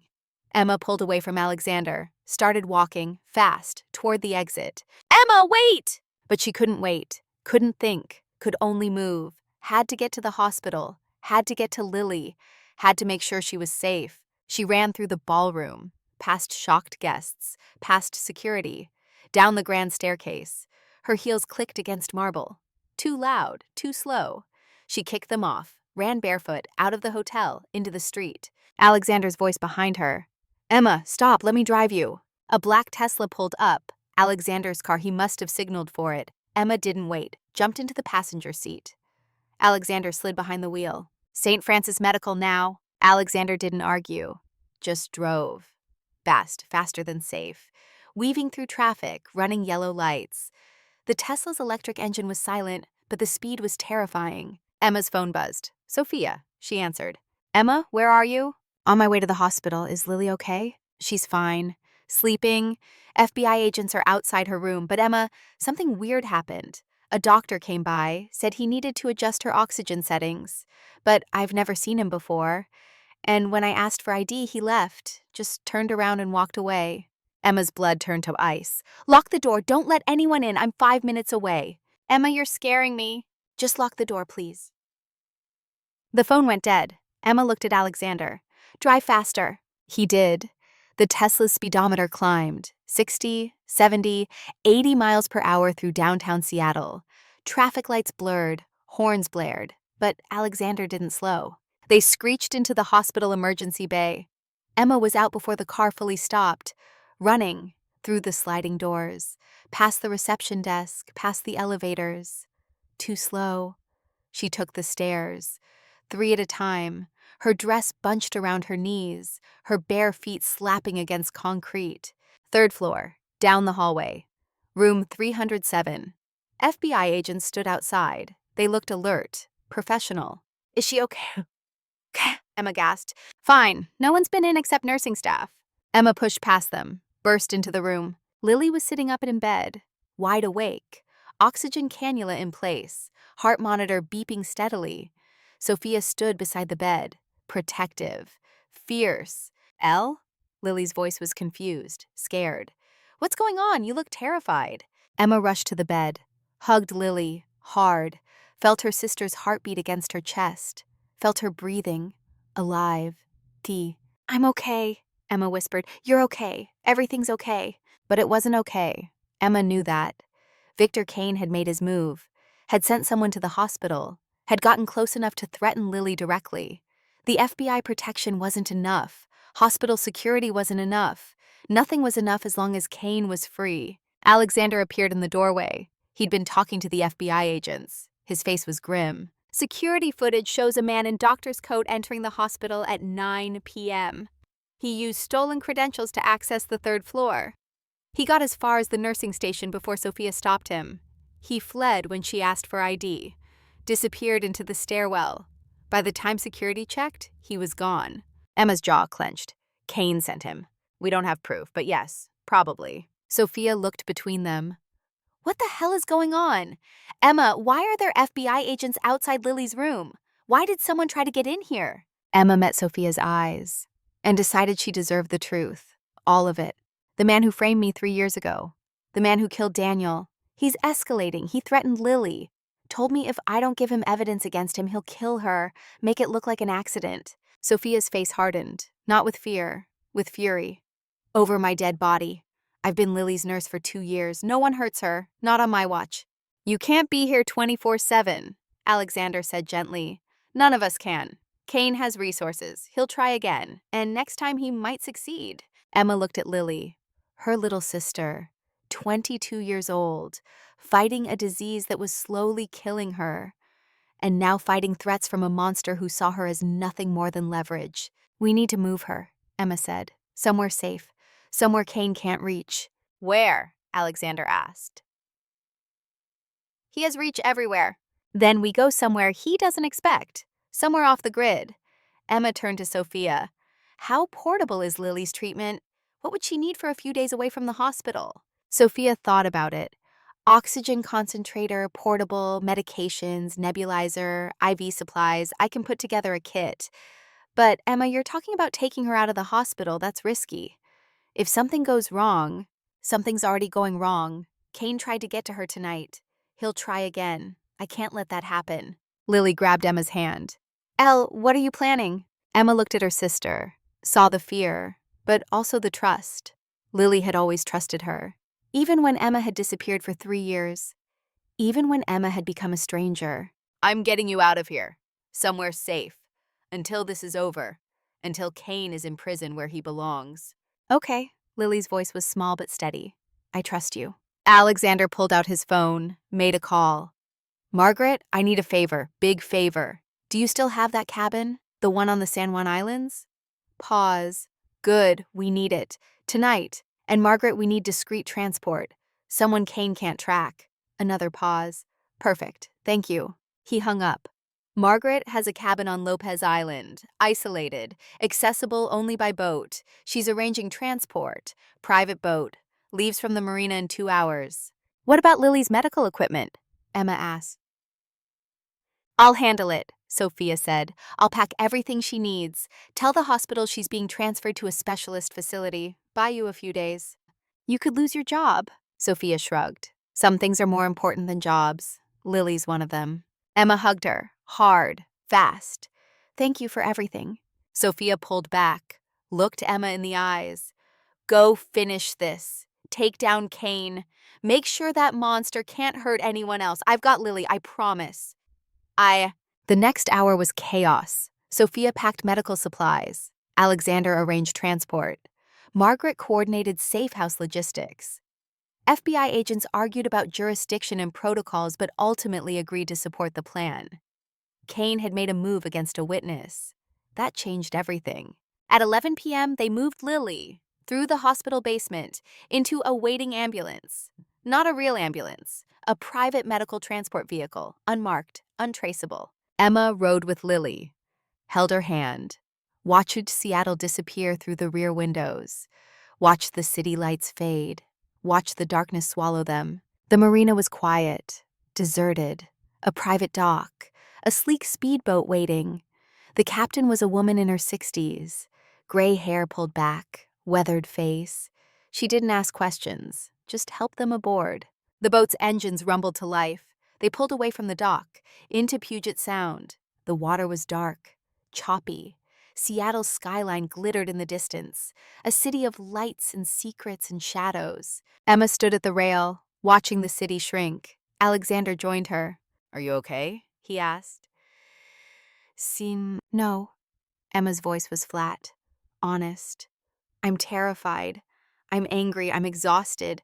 But I'm done running. Kane threatened my sister, threatened an innocent girl dying of a disease she can't control. He crossed a line. What are you going to do?" Emma turned, looked at Alexander. Her eyes were hard, cold, the eyes of someone who'd been pushed too far. "I'm going to destroy him, not just expose him, not just put him in prison.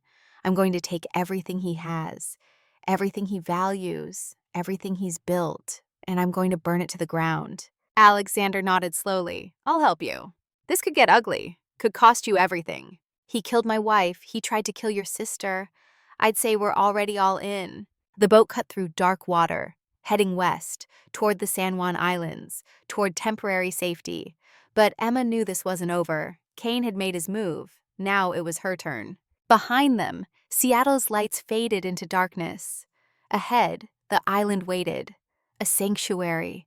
A moment to breathe, to plan, to prepare for the final confrontation. Emma Chen had been invisible for 3 years. She'd been a ghost, a shadow, someone who didn't exist. But ghosts could haunt. Shadows could hide knives. And the invisible woman was about to become the most dangerous person Victor Kane had ever underestimated. The war had escalated, and Emma intended to win it, whatever the cost. The boat's engine droned on, steady, relentless, like a heartbeat, like a war drum, like the promise of justice finally coming home. The cabin on Lopez Island was exactly what Emma needed. Small, isolated, built into the hillside overlooking the Strait of Juan de Fuca. No neighbors within a mile. No road access. Just forest and water and silence. They arrived at 2 a.m. The darkness was absolute. No city lights, no street lamps, just stars. More stars than Emma had seen in years. The Milky Way stretched overhead like a river of light, beautiful and indifferent to the chaos of human lives below. Margaret had stocked the cabin. Food, medical supplies, a generator for power, everything they needed for a siege. Because that's what this was. A siege. Kane on one side, Emma and her people on the other. And in between, the truth waiting to be weaponized. Sophia got Lily settled, set up the oxygen concentrator, connected IV lines, checked vitals, professional, efficient. But Emma could see the tension in her shoulders, the fear she was hiding from Lily. Alexander made coffee. Real coffee. Ground beans and filtered water. The smell filled the cabin. Warm, human, normal in a situation that was anything but. Emma sat at the kitchen table, opened her laptop, connected to the internet via satellite link. Slow, but secure, untraceable. Margaret had thought of everything. "What are you doing?" Alexander set a mug in front of her. Black coffee, 2 sugars. He remembered. "Planning." Emma's fingers moved across the keyboard, opening encrypted files, accessing backdoors she'd built into systems years ago. Kane made a mistake tonight. He showed his hand, threatened Lily directly. That's desperation. And desperate men make errors. What kind of errors? The kind that leave digital fingerprints. Kane hired someone to infiltrate the hospital. That person used stolen credentials. But credentials leave logs, access points, security footage. If I can trace him back to Kane, we have proof. Direct proof, not just circumstantial. Alexander pulled up a chair, watched Emma work. "Can you do that from here?" "I can do anything from here. That's the beauty of the internet. Geography doesn't matter. Only access matters." Emma pulled up the hospital's security network. Not hacking, not exactly. She'd asked Sophia for admin credentials, borrowed them. Gray area. But Emma had stopped caring about gray areas. She found the footage, 9 p.m. A man in a white coat, average height, dark hair, carrying a tablet like he belonged. He swiped a card at the third-floor access point. The system logged it. Dr. Marcus Webb, pulmonology. But Dr. Webb was 62 years old, bald. This man was 40-something, with hair. Emma pulled up Dr. Webb's file. His credentials had been reported stolen 3 days ago. Hospital security had flagged it, but the new cards hadn't been issued yet. Bureaucracy, the gap Kane had exploited. She tracked the fake doctor through the hospital. He'd entered through the emergency bay, walked straight to the elevators. No hesitation, like he knew exactly where he was going. Up to the 3rd floor, down the hall toward Lily's room. Then Sophia had stopped him, asked for ID. He'd turned, walked away. Fast, down the stairs, out through a loading dock. The loading dock had cameras too. Emma found the footage, watched the fake doctor exit, get into a black SUV. Washington plates. She zoomed in, enhanced the image, got a partial plate number. 7 characters, 3 visible. RVK. Victor Kane, Alexander said, looking over Emma's shoulder. RVK, his initials. That's either arrogance or stupidity. Both. Emma ran the partial plate through DMV databases. 17 matches, but only 1 registered to a corporation. Ironclad Capital LLC, Victor Kane's company. Got you, Emma whispered. She downloaded everything. The footage, the logs, the DMV records, packaged it all into an encrypted file, sent it to Agent Rebecca Torres. Subject line, attempted murder evidence. Her phone rang 30 seconds later. Torres! Emma, where are you?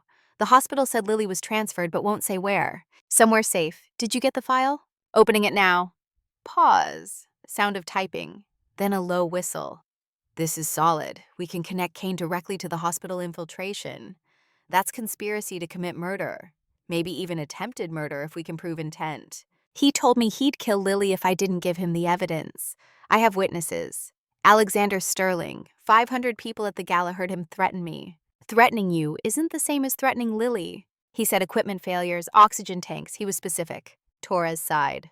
Okay, I'll take this to the prosecutor. Get warrants. But Emma, you need to come in. Give a formal statement on the record. Not yet. Kane's still out there. Still dangerous. I need more than attempted murder. I need everything. Every crime, every victim. I need to bury him so deep he never sees daylight again. That's not your job. That's ours. Then do it faster. Emma hung up. Alexander raised an eyebrow. That was rude. I don't have time for polite. Kane tried to kill my sister. Polite went out the window. Emma turned back to her laptop. Opened another program. This one custom built. Years of work condensed into elegant code. A digital weapon. She'd created it after Daniel died. In the dark months when grief had driven her to the edge. When she'd wanted revenge, but had no target. No proof. No way forward. She'd called it Phantom, a worm, a virus, a piece of code designed to infiltrate, replicate, and destroy. She'd never used it, never had reason to. It was insurance, a doomsday weapon she'd hoped to never deploy. But desperate times called for desperate measures. What's that? Alexander asked, pointing at the screen. Justice. Emma's fingers flew across the keyboard. Kane operates through shell companies. Dozens of them. Layers of corporate structure designed to hide his tracks. But every company needs servers, networks, digital infrastructure, and all of it connects. Somewhere. Somehow. You're going to hack him. I'm going to do more than hack him. I'm going to erase him. Every server, every backup, every digital record of every crime he's ever committed, gone. Alexander leaned back, studied Emma. That's illegal. Multiple felonies, computer fraud, unauthorized access, destruction of evidence. I know. The FBI will arrest you. Maybe, but Kane will be destroyed, and that's what matters. Alexander was quiet for a long moment. Then he reached over, closed Emma's laptop. No. Emma looked at him, surprised, angry. Excuse me? I said no, you're not doing this. You don't get to tell me what to do. Someone has to, because you're about to throw away everything we've built. Everything we fought for. You think destroying Kane's servers will stop him? It won't. He has lawyers, accountants, people who know where the bodies are buried, literally. You erase his files, you erase evidence, evidence the FBI needs to prosecute. Emma wanted to argue, wanted to push back. But Alexander's logic was sound, frustratingly sound. Then what do I do? Her voice cracked, just slightly. He tried to kill Lily. He killed Daniel. He killed Catherine. He's a monster, and monsters need to be stopped. Alexander reached across the table, took Emma's hand. We stop him the right way, with evidence, with witnesses, with the full weight of the justice system. It's slower, it's harder, but it's permanent, and it's clean. You use that worm, you become what he is, a criminal. Emma stared at their joined hands. His skin was warm, solid, anchoring. I'm so tired of being patient, she whispered. Tired of waiting. Tired of watching evil people win. They're not winning, not anymore. Look at what you've accomplished in 4 days. You've exposed David, connected Cain to multiple crimes, survived his retaliation. Lily's safe, you're safe. That's not losing, that's progress. Emma wanted to believe him, wanted to trust that the system would work, that justice would prevail. But 3 years of hiding had taught her different lessons. The system didn't work for people like her. The system worked for people with money, power, connections, people like Victor Cain. But she closed the laptop anyway, pushed the worm back into digital storage. Maybe Alexander was right. Maybe there was a better way. Or maybe she was just too tired to fight both battles at once. Get some rest, Alexander said. Tomorrow we regroup, plan our next move, together. Emma nodded, stood, walked to the bedroom where Lily was sleeping. Sophia had pulled a chair up beside the bed, dozed off sitting up, protective even in sleep. Emma stood in the doorway, watched Lily breathe. In, out, each breath a small miracle, a defiance of the disease trying to kill her. I won't let him hurt you, Emma whispered. I promise. Lily didn't wake, didn't hear, but the promise hung in the air anyway, binding, sacred. Emma returned to the main room, found a couch, lay down without undressing. Still in the blue velvet gown from the gala, diamonds still at her throat, bare feet dirty from running through the hospital. She was exhausted, mind and body, but sleep wouldn't come. Every time she closed her eyes, she saw Victor Cain's dead shark eyes, heard his voice.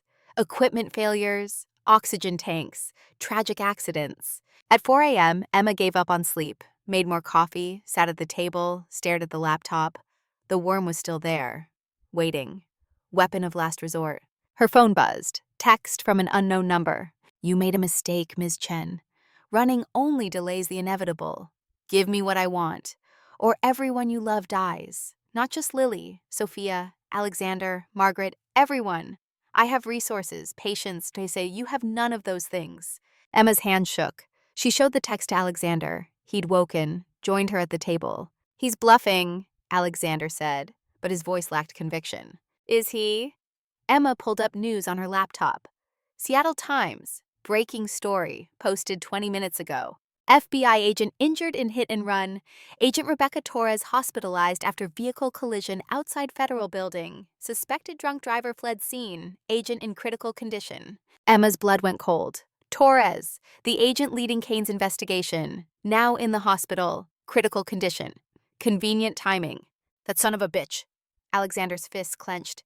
He's going after everyone, one by one. Emma's phone rang. Margaret. Emma answered on speaker. Emma, are you watching the news?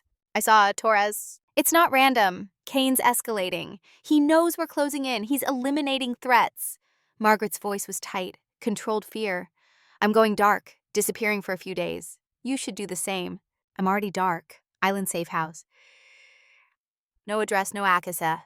Good. Stay there. Don't come back to Seattle until Cain's in custody. I mean it, Emma. He's dangerous. More dangerous than we thought. The line went dead. Emma and Alexander sat in silence, processing, calculating. The board had changed. Cain wasn't playing defense anymore. He was attacking. Hard, fast, brutal. We need to end this, Emma said. Now, today, before more people get hurt. How? Emma opened her laptop, pulled up the worm. Phantom, her doomsday weapon. We use this, not to erase evidence, to expose it. We plant the worm in Cain's network, but instead of destroying files, it copies everything. Every email, every transaction, every crime, and broadcasts it. Public servers, WikiLeaks, every major news outlet. Everything goes live, simultaneously. No takebacks, no cover-ups, just truth, raw and undeniable. Alexander studied the screen. Can you do that? Modify the worm without triggering Kane's security? Yes, but I need access, physical access to one of his servers. Can't do it remotely. His firewalls are too good. Where are his servers? Downtown Seattle, ironclad Capitol headquarters, 40th floor, server room behind biometric locks. We can't get in there, not without triggering alarms. Emma smiled, cold, calculating. We don't need to get in. We just need someone who already has access. She pulled up David Blackwood's file, found his home address, found his electronic access logs. David still had credentials, active credentials. Kane hadn't revoked them, probably because David knew too much. Revoking access would signal distrust. And distrustful conspirators talked. David can get us in, Emma said. David's in FBI custody. He's not helping us. Then we make him want to help us. We give him a deal, immunity, witness protection, new life. All he has to do is plant this USB drive in Kane's server room. 30 seconds, that's all we need. Alexander shook his head. The FBI won't go for it. They don't make deals like that without prosecutors involved. It'll take weeks. Then we don't ask the FBI. We ask David directly. Emma stood, walked to the window. Dawn was breaking, pale light spreading across the water, beautiful and cold. Kane tried to kill an FBI agent. That changes things. David's smart enough to know Kane's cleaning house, eliminating witnesses. David's a witness, which makes him a target. You think he'll flip? I think he'll do whatever it takes to survive. Just like I did. Just like we all do. Emma turned back. We need to get to David today. Before Kane does. Getting to David required planning, coordination, and calling in favors Emma didn't know she had. Agent Michael Chen, Torres's partner. He was still operational, still investigating, and according to Margaret's sources, he was furious. Someone had tried to kill his partner. That made it personal. Emma called him at 6 a.m. Agent Chen, it's Eleanor Chen, no relation. I know who you are. What do you want? To help you catch Victor Kane, red-handed, today. Silence. Then, I'm listening. Emma laid it out. The plan, the worm, David's cooperation, everything. Agent Chen listened without interrupting. When she finished, he was quiet for a long moment. What you're proposing is illegal, multiple felonies. I could lose my badge. Agent Torres is in the ICU. Kane put her there. You really care about your badge more than justice. Another pause, longer, then a sigh. Where's David Blackwood right now?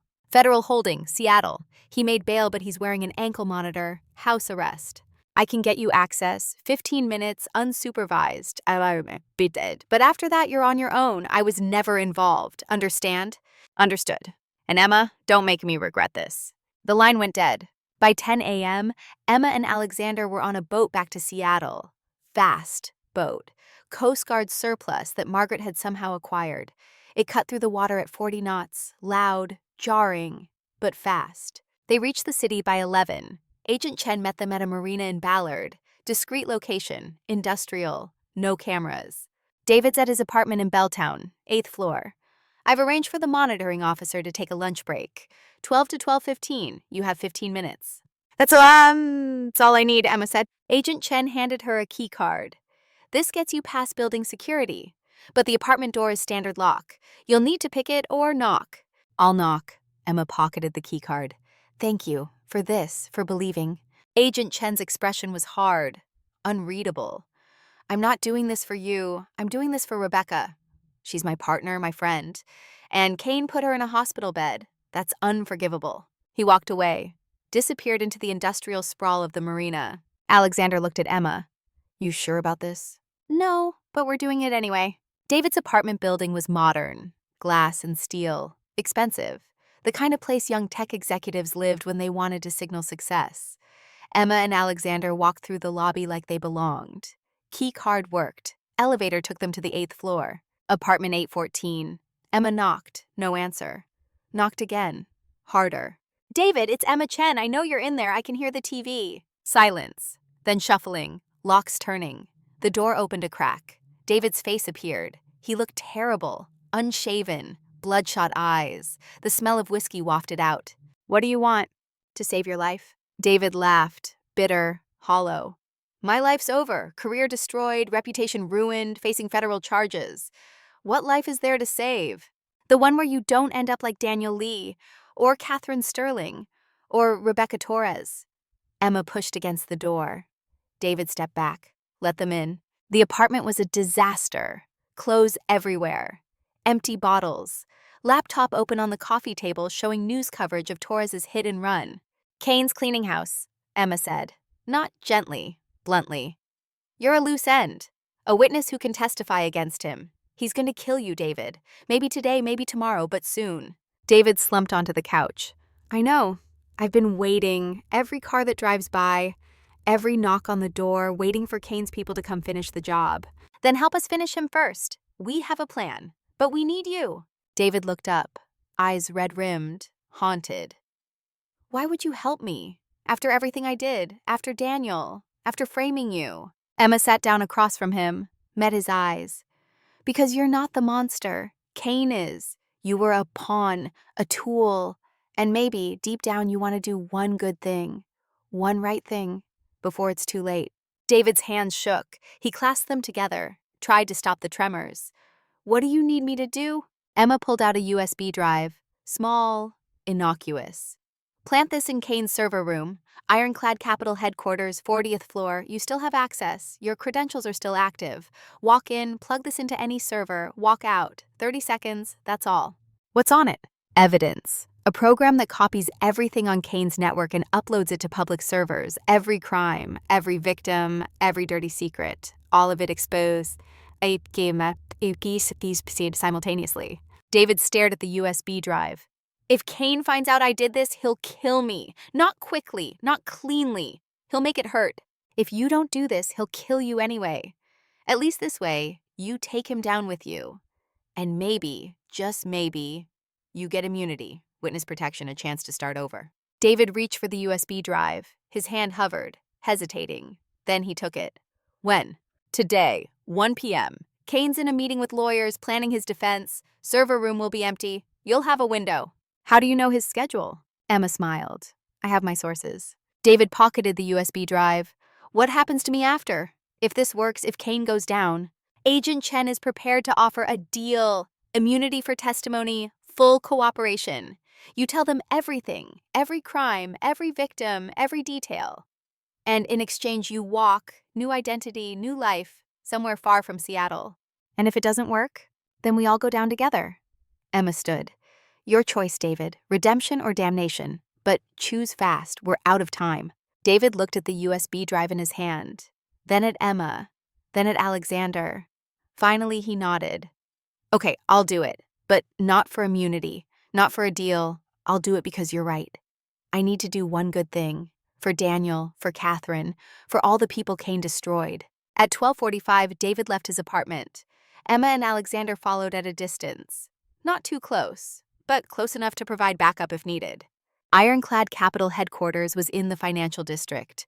Modern tower, 40 stories, all glass and steel and corporate power. David walked through the lobby, swiped his badge. The turnstile opened. He disappeared into an elevator.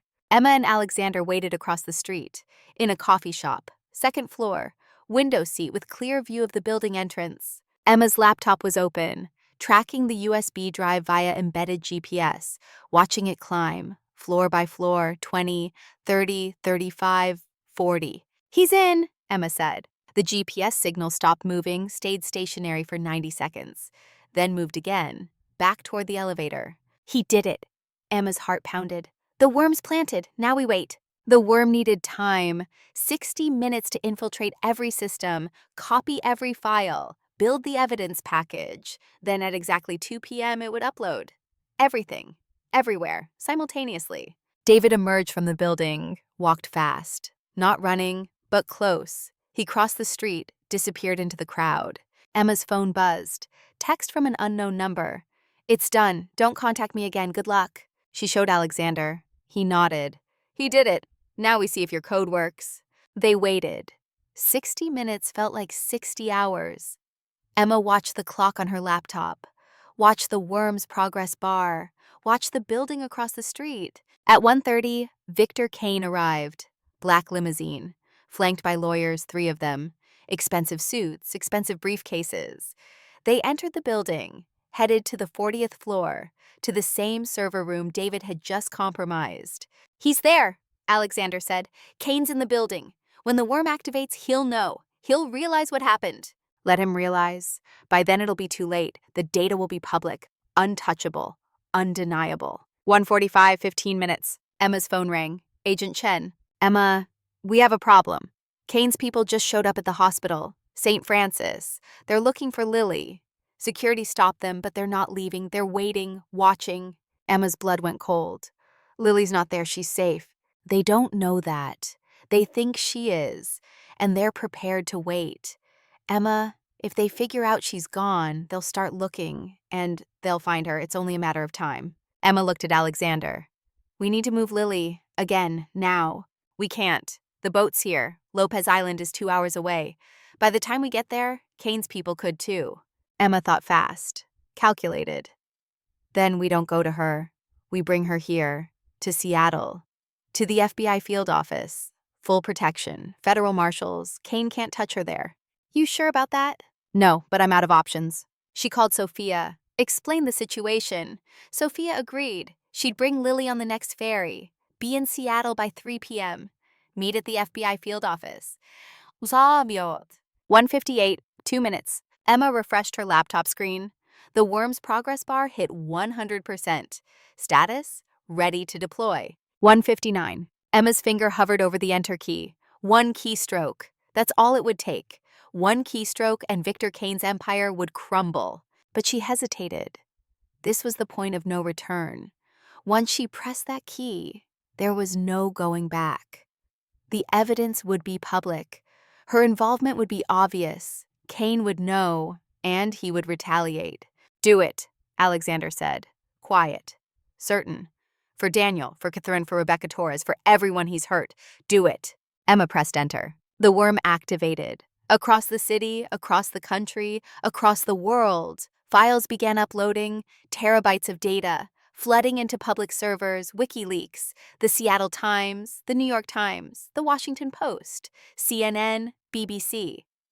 Every major news outlet received the same anonymous package. Subject, Victor Kane.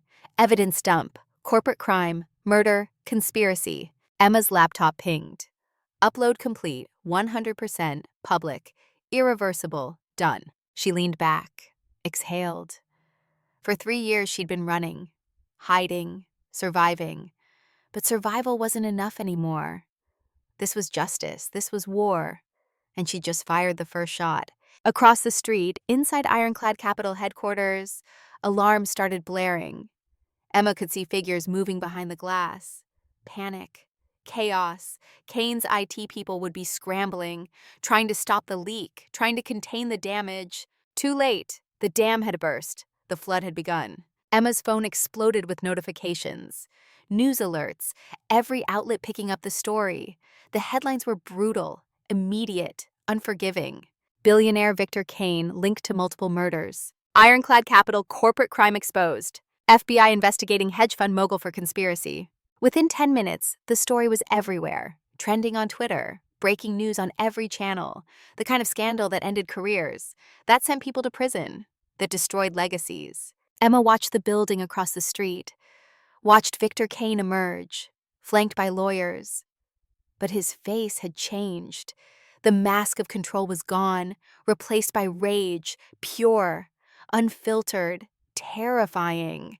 He looked up, directly at the coffee shop window, directly at Emma, and smiled. It wasn't a smile of defeat.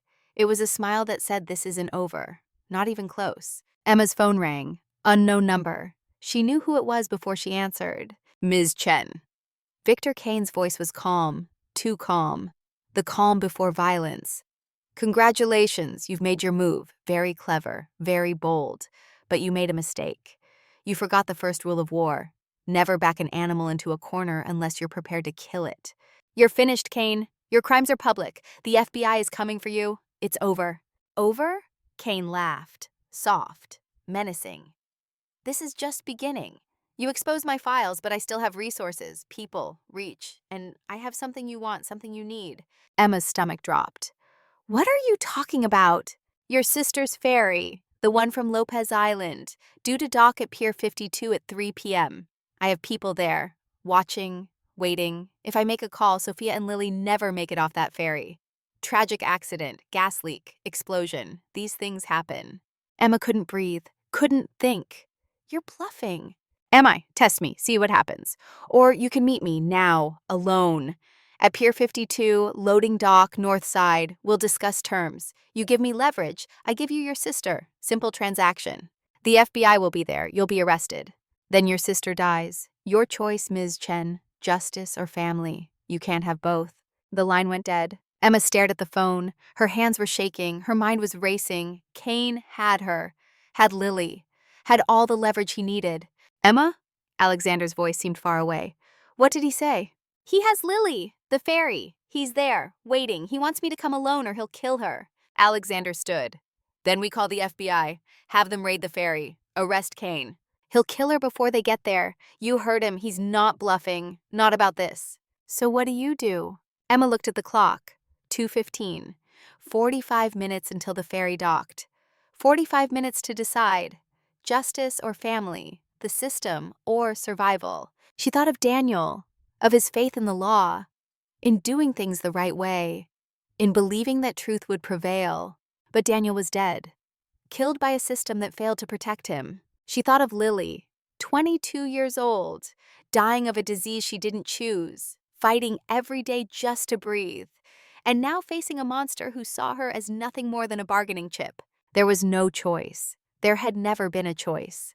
I'm going to the pier, Emma said, standing, closing her laptop. Alone, like he wants. That's suicide. He'll kill you. Maybe, but he won't kill Lily. Not if I give him what he wants. And what does he want? Emma pulled a small USB drive from her pocket, different from the one she'd given David. This one was her insurance policy, the original evidence, the unedited files, everything. He wants this, the only copy not uploaded, the one with location data, witness lists, everything the FBI needs to protect their people.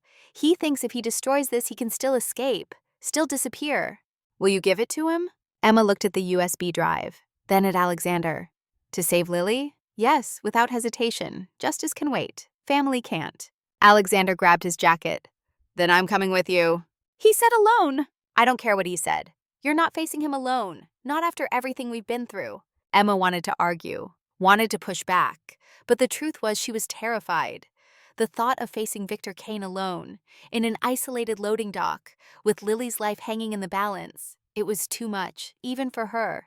Okay, she whispered. Together then. They left the coffee shop, walked toward Pier 52.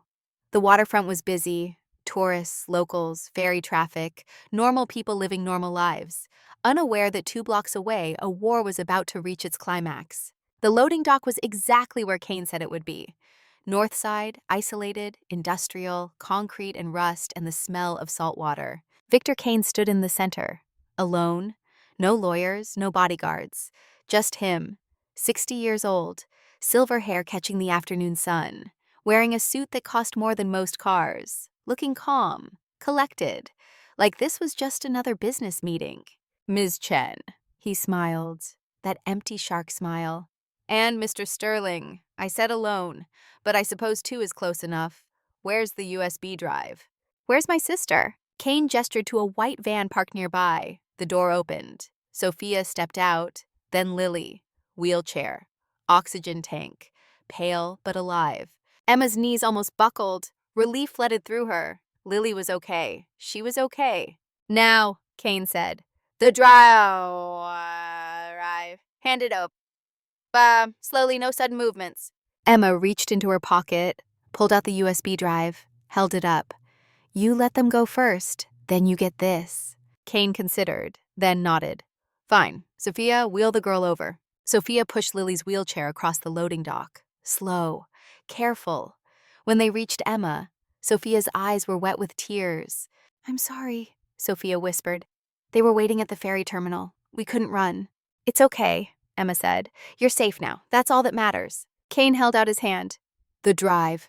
Emma looked at it. This small piece of plastic and silicone, it held everything. Every crime, every victim, every piece of evidence that could put Kane in prison for life. And she was about to hand it over. "Emma, don't!" Alexander's voice was urgent. "Once he has that, he'll kill us all. You know he will." "He's right," Kane said, smiling. "I probably will. Can't leave witnesses, bad for business. But at least your sister will have died quickly, painlessly. That's mercy, Ms. Chen. More mercy than I've shown most people." Emma's hand tightened around the USB drive. Kane was going to kill them. All of them. Whether she gave him the drive or not. This was always how it was going to end. Unless Emma looked at Kane, really looked at him, saw the confidence, the certainty, the absolute belief that he'd already won. And she realized something. He hadn't checked, hadn't verified, hadn't questioned whether the USB drive in her hand was really the one he wanted. "Catch," Emma said, and threw the drive. Kane caught it reflexively, looked down at it. And in that moment of distraction, Emma moved. She grabbed Lily's wheelchair, shoved it toward Alexander. "Get them out of here!" Alexander didn't hesitate, grabbed the wheelchair, started running. Sophia ran beside him. Kane looked up, realized what was happening, reached into his jacket, pulled out a gun. Small, silver, expensive, like everything else about him. "Stop!" He aimed at Alexander's back. Emma stepped between them, blocked the shot. "You want me? Here I am." Kane swung the gun toward Emma. "You think you're clever? You think you've won? That drive is worthless now. The evidence is public. You've already destroyed me, so what's left to bargain with?" "Nothing," Emma said, "which means you have no reason to let me live. So do it. Shoot me. But know this. The FBI is already on their way. Agent Chen tracked us here. The second you fire that gun, every cop in Seattle will descend on this pier. You'll spend the rest of your life in prison. Or you can walk away, right now. Disappear. Use whatever resources you have left to vanish. Start over somewhere the FBI can't reach." Kane's hand shook, just slightly, the first crack in his composure. "You're lying." "Am I? Look behind you." Kane glanced back, saw police cars, 3 of them, lights off, approaching slowly, silently, blocking the exit. Agent Michael Chen stepped out, gun drawn, badge visible. "Victor Kane, FBI, drop the weapon!" Kane's face twisted, rage and defeat mixing together. "You bitch! You set me up!" "No," Emma said. "You set yourself up. The moment you threatened my sister, the moment you put Rebecca Torres in the hospital, the moment you thought you were untouchable, that was when you lost." Kane raised the gun, pointed it at Emma's face. For a moment, Emma thought he'd pull the trigger, thought this was how it ended. On a loading dock in Seattle, with a bullet in silence. But then Kane smiled, that same empty smile, and lowered the gun. "This isn't over." "Yes," Emma said, "it is." FBI agents swarmed the loading dock. Kane was surrounded, disarmed, handcuffed, read his rights. The empire he'd built over decades collapsed in seconds. As they led him away, Kane looked back at Emma one last time. "You should have taken the deal, Ms. Chen. Should have stayed invisible. Because visibility means everyone can see you, including your enemies. And I have friends, people who owe me favors. They'll come for you, for your sister, for everyone you love. This isn't over. It's never over." "Maybe not," Emma said, "but today you lost, and I'll take that victory, however temporary it is." Kane was pushed into a police car, driven away, sirens fading into the distance. Emma turned, found Alexander, Sophia, Lily. They were standing by the police line, safe, alive, whole. She walked over, knelt beside Lily's wheelchair. "You okay?" Lily nodded, smiled. "You were so cool, Elle. Like an action movie. I thought you were going to die." "So did I," Emma admitted. "But I didn't. We didn't. And that's what matters." Agent Chen approached. "That was either the bravest or stupidest thing I've ever seen. Probably both. Did you get him? Everything you need?" "And then some. Between your evidence dump and David Blackwood's testimony, Kane's looking at multiple life sentences. No parole. He's done." Emma felt the weight lift. Just a little. Not all of it. Never all of it. But enough to breathe. "What about me? I hacked his servers, stole data, multiple felonies."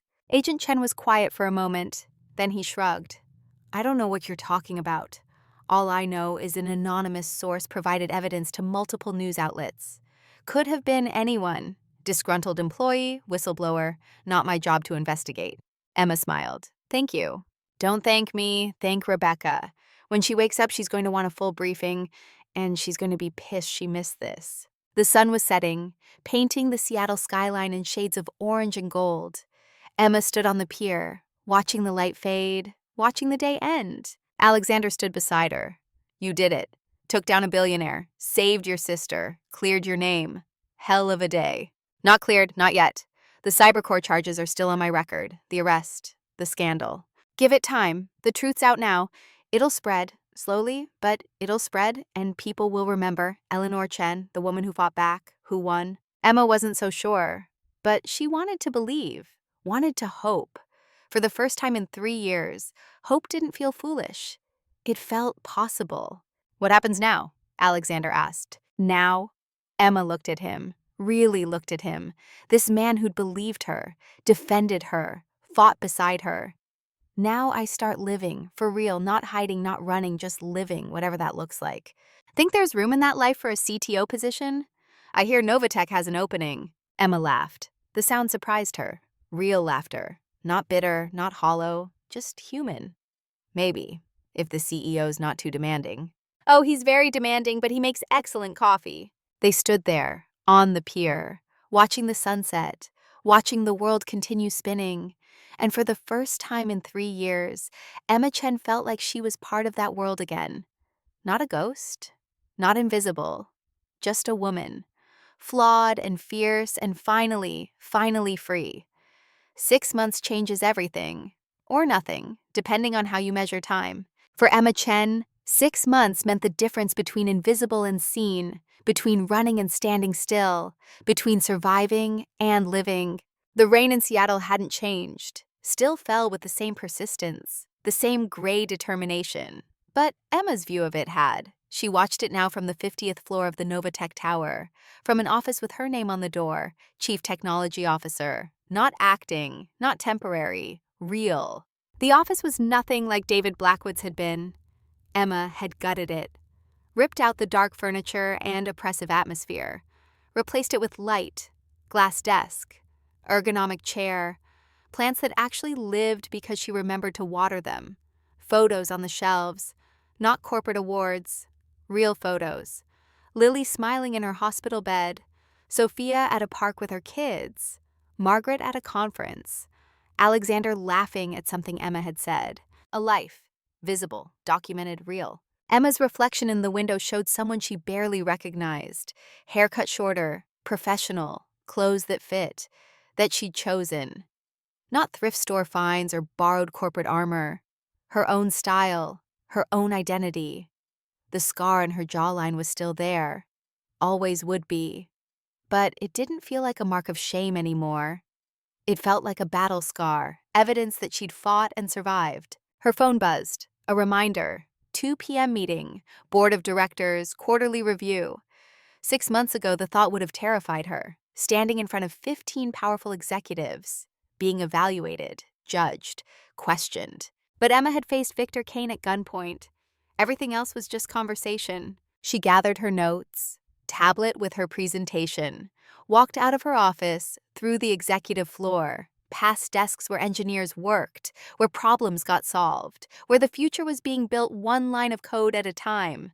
People looked up as she passed, not with suspicion anymore, not with doubt, with respect, with recognition, with the acknowledgement that she belonged here, had earned her place here, through competence, through courage, through showing up every day and doing the work. The boardroom was exactly as she remembered. Long table, expensive chairs, windows overlooking the city, 15 board members already seated, Alexander at the head of the table, Sarah Martinez beside him, Margaret Sullivan 3 seats down, friendly faces in a room that had once felt hostile. Eleanor. Alexander used her given name in professional settings, a sign of respect, of acknowledging who she really was. Right on time, please begin. Emma connected her tablet to the projection system. Her presentation filled the screen. 6 months of work, 6 months of rebuilding, 6 months of results. Ladies and gentlemen, 6 months ago, Novatech faced multiple crises: a corrupted CTO, a failed product launch, a security breach, and a stock price in freefall. Today, I'm here to report that all of those crises have been resolved. She clicked to the first slide: graphs, charts, numbers, the language of business. Quantum Bridge Protocol is now operating at 99.97% uptime. We've processed over 10 billion transactions, generated 400 million in revenue, with zero security breaches, zero data leaks, zero system failures. Impressed murmurs rippled through the room. Our engineering team has grown by 30%. All new hires have been vetted through enhanced security protocols I implemented, background checks, skills assessments, cultural fit evaluations. We're not just hiring talent, we're building a team. Next slide. More graphs. Employee satisfaction scores, retention rates, innovation metrics. Employee morale is up 42%. Turnover is down 60%. Patent applications have doubled. We're not just stable, we're thriving. Alexander smiled, proud, but he let Emma continue without interruption. But metrics only tell part of the story. The real story is cultural. 6 months ago, this company was infected with corruption. People didn't trust leadership, didn't trust each other. Everyone was looking over their shoulders, waiting for the next crisis. Emma clicked to a photo. The engineering team, 50 people, smiling, at a company retreat she'd organized, building robots, solving puzzles, working together. Now we have something different: trust, transparency, a shared mission. We're not just building technology, we're building something that lasts, something that matters, something we can be proud of. The room was silent, attentive, engaged. I won't pretend the last 6 months were easy. There were challenges, learning curves, moments of doubt, but this team, this company, you rose to every challenge, and that's why I'm confident when I say this. Novatech's best days aren't behind us, they're ahead of us, and I'm honored to be part of building that future. Emma closed her presentation, looked around the room, waited for questions, for pushback, for the inevitable skepticism. Instead, applause. Started with Margaret. Spread through the room, genuine, warm. The kind of applause that said, "Well done," the kind that recognized not just results, but the journey to get there. Alexander stood. "Thank you, Eleanor. That was excellent. Board members, any questions?" A few hands went up. Questions about security protocols, about expansion plans, about competition. Emma answered each one, clear, confident, thorough. This was her domain, her expertise, and she knew it. After 30 minutes, Alexander called the meeting to a close. Board members filed out, shaking Emma's hand, offering congratulations, talking about the future like it was something bright and certain. When the room cleared, only Alexander and Margaret remained. "You did good work today," Margaret said. Not effusive, Margaret never was, but sincere. 6 months ago, half that board wanted you fired. Today, they want to give you stock options. That's quite the turnaround. "I just did my job." "No, you did exceptional work. There's a difference, and they see it. We all do." Margaret gathered her things. "Lunch next week? I want to discuss the conference in San Francisco. They've invited you to keynote. It's a big opportunity." Emma nodded. "I'll check my calendar." Margaret left. The door closed. Emma and Alexander alone in the boardroom. "Stock options?" Emma raised an eyebrow. "You didn't mention that." "Surprise," Alexander smiled. "The board voted this morning. Before the meeting, you're getting a significant equity package, vesting over 4 years. If you stay, you'll be a very wealthy woman." "If I stay?" "You could leave tomorrow, start your own company, write your own ticket. After what you've done here, every tech firm in the country would hire you in a heartbeat." Emma walked to the window, looked out at the city. The rain had stopped, for now. Sunlight breaking through clouds, painting everything in shades of gold. "I'm not leaving," she said quietly. "This is home. For the first time in 3 years, I have a home. Why would I leave?" Alexander joined her at the window, stood close, not touching, but close enough that she could feel his warmth, his presence, solid, steady, real. "Good, because I'm not ready to let you go." The words hung in the air, meaning more than professional retention, meaning something deeper, something they'd been dancing around for 6 months, something neither had been brave enough to name. Emma's phone buzzed, breaking the moment. A text from Sophia. "Lily's awake. Surgery went well. Doctor says it's looking good. Call when you can. Emma's breath caught. Lily's surgery, the lung transplant. It had been scheduled for this morning, 7 a.m. Emma had wanted to be there, to wait in the surgical wing, to pace the halls. But Lily had insisted she go to the board meeting. Go show them what you're made of, Elle. I'll be fine. I've got Sophia and an entire surgical team and really good drugs. I'm covered. But waiting had been torture. Every minute of the board meeting, Emma's mind had been split. Half focused on presentations and quarterly reports, half imagining worst-case scenarios, complications, rejections, the 1,000 things that could go wrong when they cut someone open and gave them new lungs. She's okay? Alexander asked, reading the relief on Emma's face. Surgery went well. She's awake. Sophia says it's looking good. Then go. Go be with your sister. The board meeting's over. The work can wait. Emma didn't argue, grabbed her things, headed for the elevator. The drive to St. Francis Medical took 20 minutes. Emma made it in 15, parking in a red zone, running through the lobby, taking stairs because elevators were too slow. The transplant wing was on the 4th floor, intensive care, limited visitors. But Sophia had left Emma's name with the nurses. They waved her through. Room 416. Emma pushed open the door, and there was Lily, propped up in bed, pale, exhausted, but breathing. Chest rising and falling without the mechanical assistance of oxygen machines, breathing on her own, with lungs that worked, with lungs that weren't trying to kill her. Elle, Lily's voice was hoarse, scratchy from the breathing tube, but it was her voice, alive, real. You came. Of course I came. You think a board meeting would keep me away? Emma pulled up a chair, took Lily's hand, careful of the IV lines, the monitors, the medical apparatus that still connected her sister to machines. How was the meeting? Boring. Numbers and graphs. You didn't miss anything. Emma smiled, tried to keep her voice light, tried not to cry. How are you feeling? Like someone cut me open and gave me new lungs, which is exactly what happened. So, pretty accurate. Lily managed a weak smile.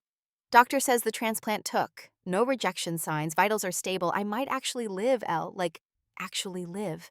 Not just survive. Live. Emma did cry then. Couldn't help it. 6 months of tension, 6 months of fear, 6 months of watching her sister fight a disease that should have killed her. All of it released in quiet tears. Hey. Lily squeezed Emma's hand. Don't cry. I'm okay. We're okay. You saved me. You and Sophia and the doctors and the amazing person who donated these lungs. We're okay. I know, I'm just... Emma wiped her eyes, laughed. I'm just happy, really genuinely happy. And I haven't been that in a long time. Sophia entered the room, carrying coffee. She handed one to Emma. Thought you might need this. Board meeting and sister's major surgery. That's a lot for one day. Emma took the coffee, grateful. Thank you. For everything. For being here. For taking care of her. That's what family does. Sophia checked Lily's vitals, made notes on a chart, professional, but with obvious affection. And you two are family, not by blood, but by choice, which is stronger. They sat together, the three of them, in a hospital room that smelled of antiseptic and hope, watching Lily breathe, each breath a miracle, a defiance of odds, a victory against death itself. An hour later, the doctor came in. Dr. Patricia Reeves, 50-something, one of the best transplant surgeons in the country. She reviewed Lily's charts, listened to her lungs with a stethoscope, asked questions about pain levels and breathing difficulty. Everything looks good, Dr. Reeves said finally. Better than good. Excellent. The lungs are functioning at 70% capacity already. That's remarkable for day one. With physical therapy and time, we're looking at 90% function within 6 months, maybe better. What's her prognosis? Emma asked, the question she'd been afraid to voice. Long-term, barring complications, decades, normal life expectancy. She'll need immunosuppressants, regular checkups. But, Lily, you're going to live. Really live. College, career, family if you want one. All of it. The whole normal, boring, beautiful life. Lily started crying. Happy tears, the kind that came from hope fulfilled, from prayers answered, from second chances granted. After the doctor left, Emma stayed for another hour, until Lily fell asleep. exhausted from surgery and emotion and the simple act of breathing with lungs that worked. Emma kissed her sister's forehead. "Love you, kiddo. See you tomorrow." Sophia walked her out. "She's gonna be okay. You know that, right? This is real. This is happening. She's gonna live." "I know, I just keep waiting for the other shoe to drop, for something to go wrong. That's what the last 3 years taught me. Things go wrong. Not always. Sometimes things go right. Sometimes people get second chances. Lily's getting hers. Maybe it's time you accept yours too." Emma thought about that on the drive home. Second chances. She'd gotten hers. New job, new life, sister saved, justice served. But there was still one thing left undone, one ghost she hadn't faced. The next day was Saturday. Emma woke early, drove north, out of Seattle, through suburbs that gave way to farmland, following a route she'd memorized but never traveled, not in 3 years. Evergreen Cemetery. Small, quiet, old trees and older headstones, the kind of place that felt like peace, like rest, like the end of suffering. She parked near the entrance, walked slowly through rows of graves, reading names, dates, the abbreviated stories of lives lived and ended, until she found the one she was looking for. Daniel Lee, born 1993, died 2022. Beloved son, devoted fiancé, gone too soon. Emma stood in front of the headstone. She'd brought flowers, white roses, Daniel's favorite. She laid them at the base of the grave, knelt on the damp grass. And for the first time in 3 years, she spoke to him. "Hi, it's me, Emma. I know it's been a while, 3 years. I'm sorry I didn't come sooner. I was scared. Scared that coming here would make it real, make it final. But you've been gone for 3 years, Daniel. It's already real, already final." Her voice cracked, but she continued. "I wanted to tell you. We got him. Victor Kane, the man who killed you, who cut your brake lines and watched you die and felt nothing. We got him. He's in prison, federal supermax, solitary confinement, 60 years, no parole. He'll die there, alone, forgotten. And that's justice. It's not enough, could never be enough. But it's something." A breeze rustled the trees. Birds sang. Life continued, indifferent to grief. "I also wanted to tell you, I'm okay, really okay. For the first time since you died, I'm not just surviving. I'm living. I have a job I love, people who care about me. Lily's getting better. She had her transplant yesterday. New lungs. She's going to live, Daniel. Your sacrifice, your investigation, it led to all of this, to justice, to life, to second chances." Emma wiped her eyes. "And there's someone. Alexander Sterling, the CEO I told you about. He's good, kind, smart. He makes me laugh, makes me feel safe, makes me think maybe I could love again. Maybe I could have a future that's more than just atonement and grief." She paused, listened to the silence, imagined what Daniel would say, imagined his kind eyes, his gentle voice. "I think you'd like him. I think you'd approve. But if you don't, if you're somewhere watching and you hate this, I need you to know I'll always love you. First love, true love, the love that shaped who I became. That doesn't change, doesn't diminish. But I can't spend my life mourning, can't spend it alone and afraid and hiding. That's not honoring your memory. That's wasting the second chance your death gave me." Emma stood, touched the headstone, cold granite under her palm. "Thank you for loving me, for believing in me, for fighting for me even when it cost you everything. I'll never forget, never stop missing you. But I'm going to live, Daniel, really live. And maybe somewhere you'll be proud of me for that." She walked back to her car, felt lighter, like saying goodbye had lifted weight she'd been carrying for 3 years. Weight she hadn't realized was crushing her until it was gone. That evening, Alexander called. "Dinner tonight? My place? I'm cooking." Emma smiled. "You a cook?" "I attempt to cook. The results are edible, usually. No promises beyond that."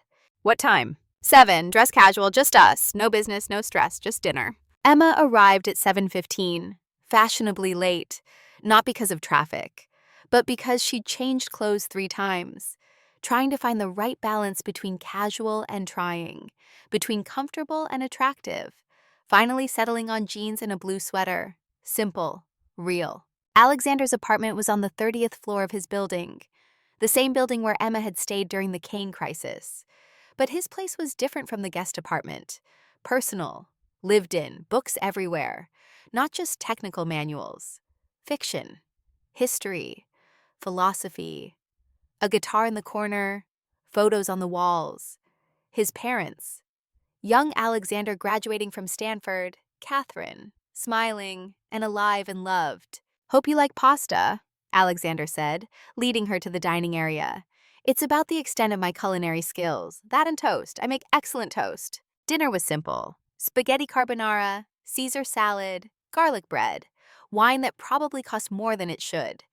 They ate on the balcony, 30 floors up, city lights spreading below them like scattered stars. They talked about work, about Lily's surgery, about Margaret's upcoming conference.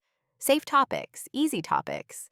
But underneath tension, the kind that came from two people circling something neither wanted to name. After dinner, they moved inside, to the couch, more wine, jazz playing softly in the background.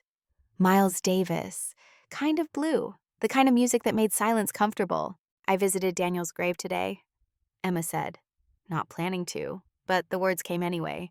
First time since the funeral. Alexander set down his wine, listened. "I told him about Kane, about the trial, about Lily, about you." Emma looked at Alexander. "About us, whatever we are." "And what are we?" Alexander asked, not challenging, genuinely curious. "I don't know. Friends, colleagues, two people who survived a war together." Emma paused, gathered courage. Two people who might be falling for each other, if they were brave enough to admit it. Alexander was quiet for a long moment. Then he set down his wine glass, turned to face Emma fully. "Catherine died 3 years ago. For a long time, I thought that was it. My chance at love, at partnership, at having someone who saw me, really saw me.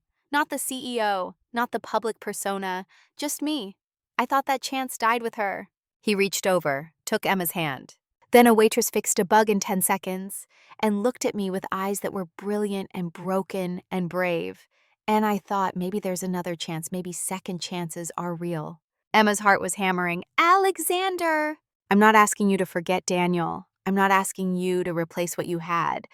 I'm just asking, can we try? Can we see if this, whatever this is, can we see if it's real?"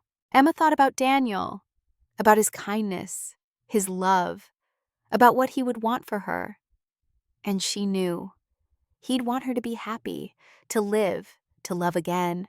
"Yes," she whispered, "we can try." Alexander smiled, leaned in, kissed her, gentle, tentative.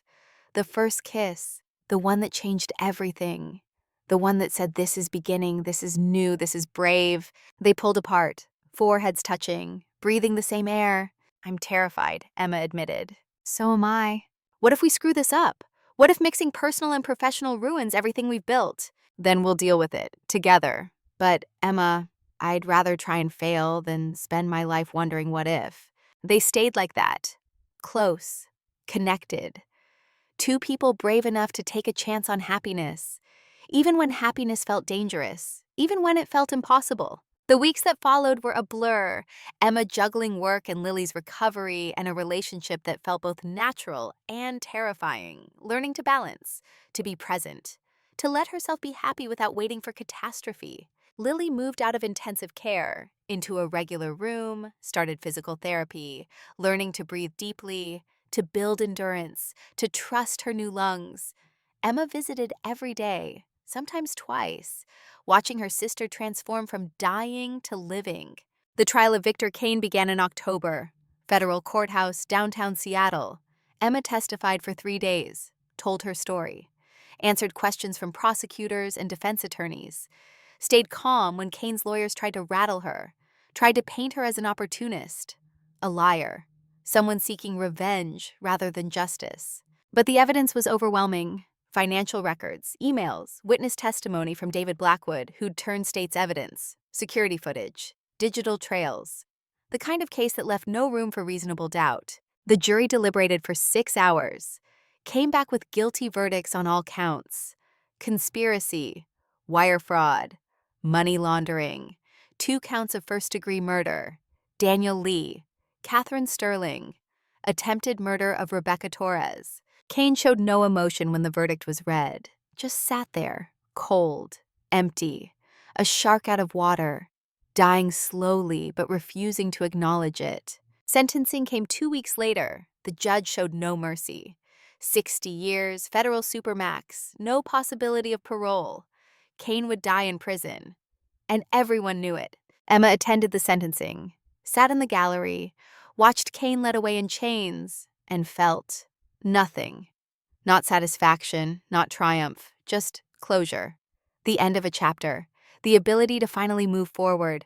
David Blackwood's trial was different, shorter. He'd cooperated, testified against Kane, shown genuine remorse. The judge took that into account. 10 years, possibility of parole after 7, not freedom but mercy, a chance at redemption. Emma never spoke to David again, but she heard he was doing well in prison, teaching computer science to other inmates, trying to do some good with the skills he'd misused. Maybe he'd find his redemption. Maybe he wouldn't. That wasn't Emma's burden to carry. December came. 6 months since the gala. 6 months since everything changed. The Novatech annual Christmas party was held at the Fairmont Olympic Hotel, the same ballroom where Emma had confronted Kane, where she'd stopped being invisible. Emma arrived with Alexander, not hiding their relationship anymore. Everyone knew. The board, the employees, the press. Novatech's CEO and CTO were together, and the world hadn't ended. The company hadn't collapsed. If anything, it had thrived. The ballroom was decorated for the holidays. White lights, silver ornaments, the same space, but transformed. Just like Emma had been transformed. She wore a different dress, red this time, bold, confident, the dress of a woman who'd stopped hiding, who'd stopped apologizing for existing. People came up to her all night, employees, board members, industry colleagues, congratulating her, thanking her, asking questions about security protocols and engineering challenges and the future of cloud computing. Treating her like she belonged. Because she did. Halfway through the party, Margaret pulled Emma aside, to a quiet corner away from the crowd. "I have something for you." Margaret handed her a thick envelope. Emma opened it. Inside were documents, legal documents, court orders, and a letter. "The state of California has officially overturned your conviction at CyberCore, expunged your record. As of today, Eleanor Chen is no longer a convicted criminal. You're cleared, completely, officially." Emma stared at the documents. Couldn't quite process. How? New evidence. Kane's confession, David's testimony. The prosecutor agreed to dismiss all charges. "You're free, Emma. Really free, not just technically, legally. Free." Emma's eyes filled with tears. For 3 years, that conviction had hung over her. Even after the charges were dropped. Even after Kane's arrest. There was always the asterisk. The question mark. The what if. "Not anymore." "Thank you," Emma whispered, "for everything, for believing in me, for fighting for me, for being. God, Margaret, you've been like a mother to me." Margaret pulled her into a hug, rare for Margaret, but genuine. "You did the hard work. I just opened doors. You walked through them, you fought, you won. That's all you, sweetheart." Emma returned to Alexander, showed him the documents. He read them, smiled, pulled her into a kiss right there in the ballroom. In front of 500 people, not caring who saw, not caring what anyone thought. "Congratulations," he whispered. "You're officially you again. Eleanor Chen, cleared, vindicated, Q, free." As midnight approached, Emma found herself on the same balcony where Victor Kane had threatened her 6 months ago. But the balcony felt different now. Not threatening, just peaceful. A place to breathe, to reflect, to appreciate how far she'd come. Alexander joined her, handed her champagne. "What are you thinking about?" "Everything, nothing. How 6 months ago I was a waitress hiding from the world. Now I'm standing here, CTO of a billion-dollar company, in a relationship with an amazing man, with my sister alive and healthy, with my name cleared and my future open. It feels unreal, like I'm going to wake up and it'll all be gone. It's real, and it's not going anywhere. You built this, Emma, this life, this future. You earned it." The clock struck midnight, a new day, a new beginning. Emma looked out at the city, at the lights stretching to the horizon, at the life spread before her. full of possibility, full of hope, full of second chances granted and seized. Somewhere in the city, Lily was sleeping, breathing easily with lungs that worked, dreaming of a future that extended beyond hospital rooms and oxygen tanks. Somewhere, Sophia was putting her kids to bed. Good woman, good friend, the kind of person who made the world better just by being in it. Somewhere, Margaret was reviewing contracts and mentoring young women and breaking glass ceilings one boardroom at a time. And here, on a balcony 30 stories up, Emma Chen stood with Alexander Sterling, two people who'd survived trauma and loss and come out the other side. Two people brave enough to try again, to love again, to live again. What do you want? Alexander asked. Long term, dream big. What does Emma Chen want from life? Emma thought about it, really thought. For 3 years, she'd wanted safety, invisibility, survival, basic things, simple things, things that felt impossible. Now those things felt inadequate, too small for the life stretching ahead. I want to build things, she said, finally. Technology that matters, that helps people, that makes the world a little bit better. I want to mentor young engineers, especially women. Show them they can be brilliant and broken and still succeed. I want to grow old with someone I love, have adventures, travel, laugh. I want a normal, boring, beautiful life. That sounds perfect. What do you want? Alexander was quiet for a moment. I want what I have right now, this moment, you, a company I'm proud of, purpose, second chances, and tomorrow and the day after. One day at a time, building something that lasts. They stood there, together, watching the city, watching the future unfold. Two people who'd been invisible, who'd been broken, who'd been lost. But not anymore. Emma Chen had been a ghost for 3 years, haunting the edges of her own life, afraid to be seen, afraid to exist, afraid that visibility meant death. But she'd learned something.